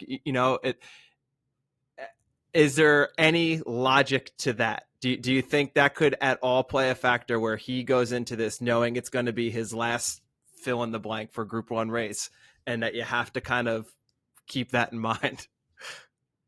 Yeah, I mean, it's a fair point, Frank. And look, you could look at some of Frankie's big wins, like the Arc, for example. Golden Horn had no right to win that Arc. He was drawn in the car park, and he gave him a peach of a ride. But then Frankie did what he did on Stradivarius 2 years in a row in the Gold Cup. It almost resulted in a split with John Gosden. They were literally Ross and Rachel on a break for a while after the Royal meeting. But to give him credit, he has bounced back incredibly well this season, and he is riding like a man possessed. Like that ride in the Oaks trial in the Musadora yesterday, I think that was his only ride of the day, and he gave her an absolute peach. The ride on Chaldean, he got it badly wrong in the prep when he did the flying dismount at the wrong time, but the Guineas ride was exceptional. Now Chaldean is a very, very talented horse. Arrest looks to be very talented too, and if I like Dubai Mile, I have to like Arrest. The only thing that I would have against him right now is his price. But there's a fair argument to be made that he's going to be a lot shorter than the price he is now. Like if you just look overall, we've pretty much had all the Derby trials now. There's not really anything else to be run where any other horse can emerge on the scene, unless something runs in a listed race or something emerges from left field from a maiden like Serpentine did to emerge as a proper contender for the Derby. Maybe Flying Honours was bitterly disappointing today for Godolphin, and so there's a question mark there as well. They've got military order anyway. So what else is there that can emerge on the scene in the next week or two before the race comes around. Not a whole lot. So he's going to go there with a huge amount of confidence. And maybe he was lacking that confidence last year. Maybe there was just something wasn't quite right with his mindset, and that's why he ignored the advice from John Gosden and repeated the same mistake. And when I say that, maybe it was arrogance. Maybe when Gosden and Bjorn Nielsen were telling him, "Do not do what you did last year and get caught in traffic on the Great Stair, Stradivarius," and maybe there was an arrogance to him. It was like, "I'll do it and still win and prove you wrong." And I still think Kyprios is so good that Kyprios was going to win that race anyway. But Frankie did himself no favors. That was then. This is now. Now Frankie's a hero again, and he's riding incredibly well. You have to factor it in. There's been like Big Money Mike in America, and jockeys like Christoph Soumillon have pulled off remarkable wins on horses that, on form, really didn't have the ability to go and win that race. And it's just they ground save or they make a crazy Ivan maneuver that presents them with the race. Ryan Moore has excelled on horses that were 10 pounds off being good enough to win the race, and they managed to go and do it anyway. That's why these guys are regarded as highly as they are. It's why they're paid the big bucks, because they make decisions and they can see things happen in races and unfold in front of them that lesser jockeys, for want of a better expression, just don't. So, and maybe the fact that this is Frankie's final season, and so that he knows each time he's going out, I will never ride in the Derby again. I'll never ride in the Guineas again. This is it. That he's putting that pressure on himself that he absolutely has to get it right, and then he's delivering. He's going to be a huge player. It is definitely something to think about for all those people who look at Frankie's farewell tour as oh God, it's the last Royal Ascot, it's the last glorious Goodwood. Get on with it. It's actually a great gift, because racing's going to miss him when he's gone. He is the one jockey who transcends the sport. There's a very strong argument to be made that the two biggest names as jockeys are Rachel Blackmore and Frankie Dettori. And for various different reasons and ability, they do transcend the sport. Like Ryan Moore, in my opinion, best flat jockey in the business. That guy's not going on Graham Norton's show. That guy's not being asked on Jimmy Kimmel's show. Frankie Dettori has an outside chance of being on Jimmy Kimmel and definitely has a good chance of being on the Graham Norton show. He's a huge personality, and we are going to miss him when he's gone. But he's definitely, with the way he's riding this season, he's definitely a piece of ammo that you're going to want in your chamber. Emmet, for someone who loves Succession, you should almost want to see Ryan Moore on those types of shows, just for the awkwardness and the humor that will give you. It might not be enjoyable. It'd be like a really tough episode of The Office to watch, but I think you'd enjoy it at the end of the day. The cringe of The Office, that humor. Could we get Kieran Culkin to play him, actually? They have a kind of similar jawline. Similar vibe. I could see Kieran Culkin playing him in a film about his life. Yeah, we get Kieran Culkin to go on the Norton show and represent Ryan Moore on his behalf. But just Graham being like so vibrant and so giving with his guests, and he wants them all to get plastered beforehand. Just him trying to get a bit of crack out of Ryan Moore, that would be gold. I always thought Ryan Moore looks like Eddie Redmayne. Oh, that's better. We got him. We got he the looks casting. like Eddie Redmayne. I really think he looks like him. We need Eddie to dye the hair fully black, but yeah, our people will call your people Eddie. So you mentioned Royal Ascot again. Like you might not know, but our listeners know. Eddie and I go every year, and we'll be obviously going again this year. And Eddie might have missed his opportunity to ask it and give back to you what you always say. But how about you bring on the gravy and give us some good tips for Royal Ascot? Is there anything you're stuck in on already with some antiposts or what? There's a couple. I want to check this now and see where I currently am standing. So, first of all, boys, drinks on me, because I'll be there on the Tuesday for TalkSport. So, let's meet up in the car park, top hat and tails, and have a bit of fun. We will be there Tuesday and Wednesday this year, so we'll be there. Let's go. So Prince of Wales Stakes, I backed Luxembourg before he's come back. Wah, wah, wah. Yeah, that did not go particularly well. I'm pretty certain that he's going to run in the Tattersalls Gold Cup on his next start, and I'm excited by him. I'm very excited by him. I loved his performance in the Irish Champion Stakes last year. He's a horse of immense quality and immense class. It's a very exciting older horse division. I interviewed James Savage, who's the assistant trainer to Sir Michael Stout, a couple of weeks ago, doing a stable tour with him, and he's very, very bullish about Baybridge this season. I thought he had a really nice comeback in Group 1 company in France the last day. Adayar is back. Desert Crown, obviously, from the Stout Yard is back. Vidani was beaten in that race. The Baybridge was third in. Emily Upjohn returns. And then you've got Luxembourg. And he is going to run. That is the race that he's been targeted at. And at 10-1, it's a little bit different with Luxembourg compared to August Rodin for two reasons. One, August Rodin is currently 5-1 for the Derby, and it's a 22 length defeat that you have to turn around. Luxembourg was only beaten 3.5 lengths, and he's 10-1. And I would be disappointed if he's beaten in the Tattersalls Gold Cup. I think he'll get back to winning ways there, then turn up to the Royal Meeting, and he really should be very competitive. So the 10-1 I think is likable. I didn't avail myself of the 16-1 that Emily Dickinson was before the Gold Cup, before her prep run in Navan, in the Vintage Crop Stakes. I know that there had been a lot of talk that she was going to be the new superstar stayer. I had covered her win for TalkSport at the Curragh last year on soft heavy ground when she bolted up. I thought it was good. I thought it was a really likable performance. I didn't truly believe that she could be a Gold Cup winner. My God, she was very impressive on her comeback. Really impressive. And there's an argument to be said that in Kyprios's absence, the 100-30 about her, maybe you can get a little bit of 7-2 if you shop around, is very fair. We're going to see Broome run later on today when this podcast comes out at York, and it'll be interesting to see how he gets on.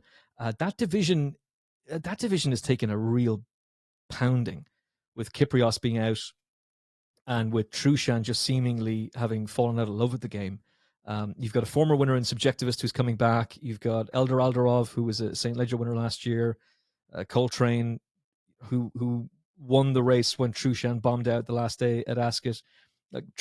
Coltrane is a nice, admirable racehorse. Broome is a lovable racehorse.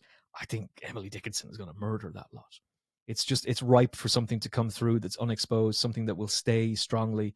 She's bred to stay, and she's trained by an absolute genius who just thrives in that race. So I would be pretty big on Emily Dickinson. And I suppose the most obvious one in terms of the sprinting division, and this is very much now the Aidan O'Brien show at this point, but the obvious one for the Commonwealth Cup now is Little Big Bear, now that they're going to go sprinting with him in the Greenland Stakes at the Curragh.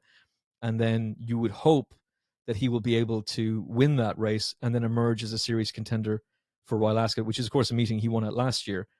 And if he does, then the 7-1 that's currently available about him for the Commonwealth Cup is pretty attractive. But I would make an argument, and this is a little bit more left field, and this is kind of the reason why I thought they might stick to a mile with him for a little bit, go the US Navy flag route of run him in the Irish Guineas, the St. James's Palace Stakes, and then drop him back in the July Cup if those things don't work out. But the Antarctic is getting no love. And the Antarctic was a really good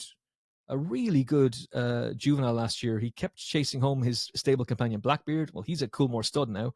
He's out of the way. It was a pretty underwhelming comeback, but it was on heavy ground at Navan. And as a full brother to Patash, who hasn't been gelded, and that's something that we have to bear in mind because Patash was a bit of a psycho until they gelded him, and even then he was still a bit of a head case. But 25-1 about a horse that fast who could really thrive this season, I think is big, and I'm very intrigued in that price and very intrigued to see what he can do this season. Some good tips there. Some we interesting think anti-pros prices.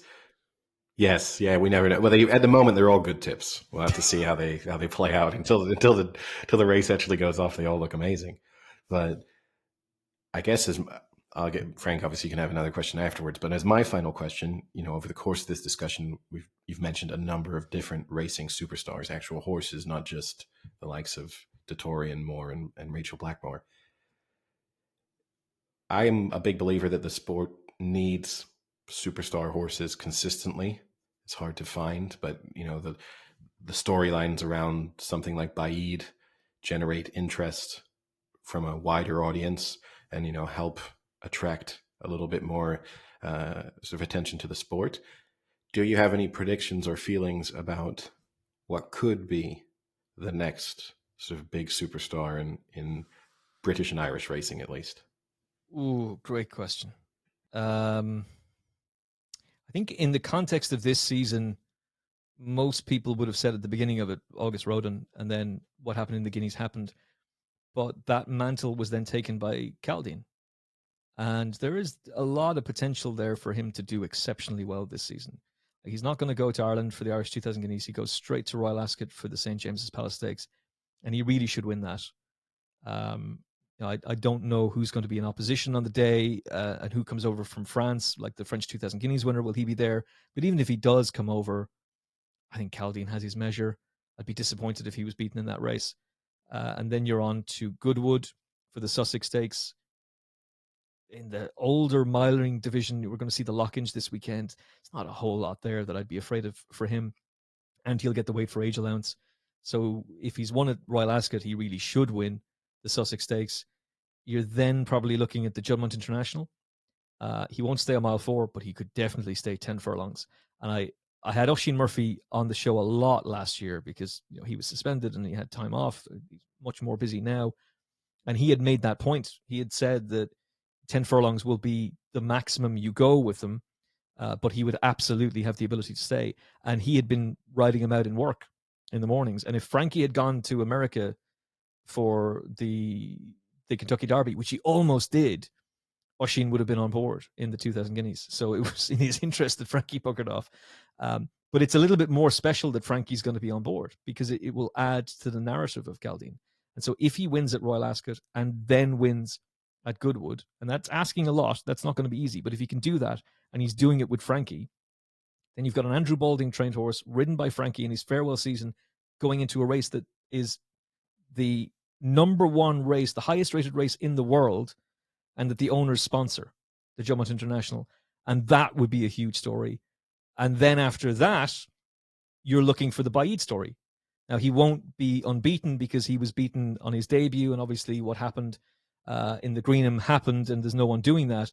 But it's still going to be a huge story if he's the Guineas winner who's essentially unbeaten in Group 1 company going into that. And that has a lot of potential. And the story would be, well, where do you go after the Juddmonte International? Do you go to Ireland for the Irish Champion Stakes, which is obviously a hugely prestigious race? Are you going to Ascot on Champions Day? Is there a risk that if you wait for Champions Day, the ground could deteriorate like it did last year and Baid blew out?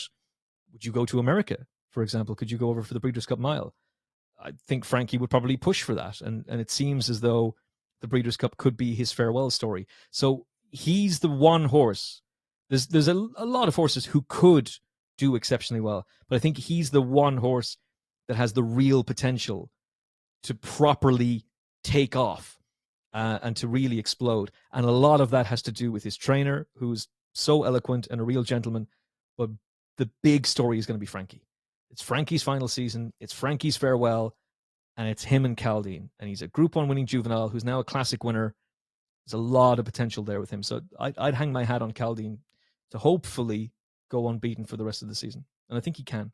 I'll piggyback off that and maybe poke the bear a little bit from what I know about what you've said previously.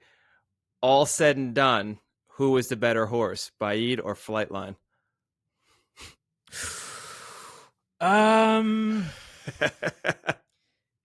Drastically tries to remember what he said last year. I think Flightline was. And that is me going back. I'm pretty sure I bashed a young journalist in the Racing Post who wrote an article about how the potential to be better than Baid. And I'm certain that Mark Milligan and I were like, who's this work experience kid expressing an opinion different to ours? Rah, rah, rah, rah, rah. At the end of the day, one horse went unbeaten and the other didn't. Baid blowing out on his final start doesn't diminish his previous successes, and it doesn't take away from what he had previously achieved. I was disappointed that they didn't go for the Arc with him. Probably a good thing that they didn't, but who knows? The ground had deteriorated so badly on Arc weekend, it probably wouldn't have suited him anyway. But he had been so good in the Juddmonte International. Like that was visually his best performance. He was great in the Lock-Inge, but the Jumpman International was the race. And if his career ended there and they never raced him again, I'm probably saying Baaid, because I would be biased towards a grass horse trained in the UK. But Flightline, my jaw was on the floor watching that Breeders' Cup. I was watching Racing TV's coverage, and when he rounded the final turn, he did something that very few horses can do, and he made you feel something that very few horses can make you feel. That brought me back to watching George Washington win the Phoenix Stakes, which made my jaw drop, to Frankel and what he was doing in the 2000 Guineas, which was extraordinary. It was that good. It was that level of a performance. They were just going, oh my God, who the hell is this fella? And where can we see him next? And it was gutting that they retired him, but I get why they did. I think if I was involved in the syndicate ownership of him, I'd have been taking the money as well. It was pretty extraordinary. It was a brief career, but it burned incredibly brightly, and he achieved some remarkable things in that brief career. So I'd have to say Flightline, for all that I was a big fan of Baaid. Well, Frank, do you have anything else? Obviously, you've been super generous with your time, Emmett, No, you're welcome. Time is getting later and later, so we don't want your brain to completely stop before. Much appreciated. Yeah, I've had a couple of pints of Coca-Cola, and I'm on TalkSport in the morning. So if I'm like awake all night with heart palpitations and can't sleep, and then I'm interviewing Hughie Morris in the morning, I'm like, sorry, Hughie Quickthorn. Then I can just blame Edward and Frank. Yeah. By all means, blame the podcast. It would be great promotion for us. So you can bring it up. I have to say I've thoroughly enjoyed it. You let me ramble on way more than I should have. Went off on a number of tangents, but thoroughly enjoyed it, boys. Yeah, thanks for coming on. It would be great to have you on again in the future. Absolutely. And yeah, we can get some pints when we're all in Ascot. So I'm talking about. That's what I'm really talking about. We should record a podcast with the three of us plastered. That couldn't possibly go wrong. Am I allowed to bring my microphone with me into the race course? Right. Absolutely. But the racing blogger will probably see the microphone and be like, "Oh, what?" As long as it's in a picnic basket.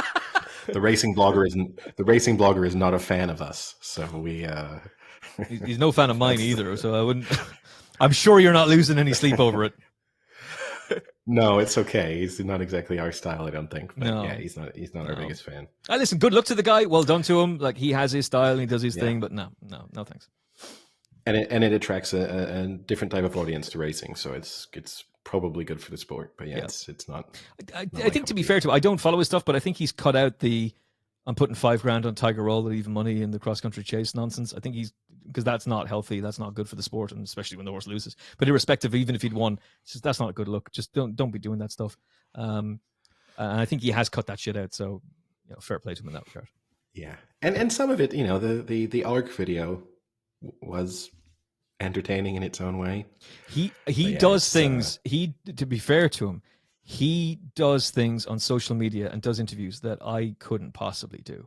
And I think very few would have the skill set to be able to do it. It takes a certain personality and a certain skill set to operate on social media like he does, and to handle the camera in the way he does. And he's quite cheeky in the way he'll just go up to somebody, and you kind of have to admire the hustle there. 100%. There is absolutely no way that you could just have me out in public, just filming myself, talking loudly. And, I just don't have the personality for it at all. So I know I couldn't do it. So, it is impressive at times, but it's just not my type of content. Yeah.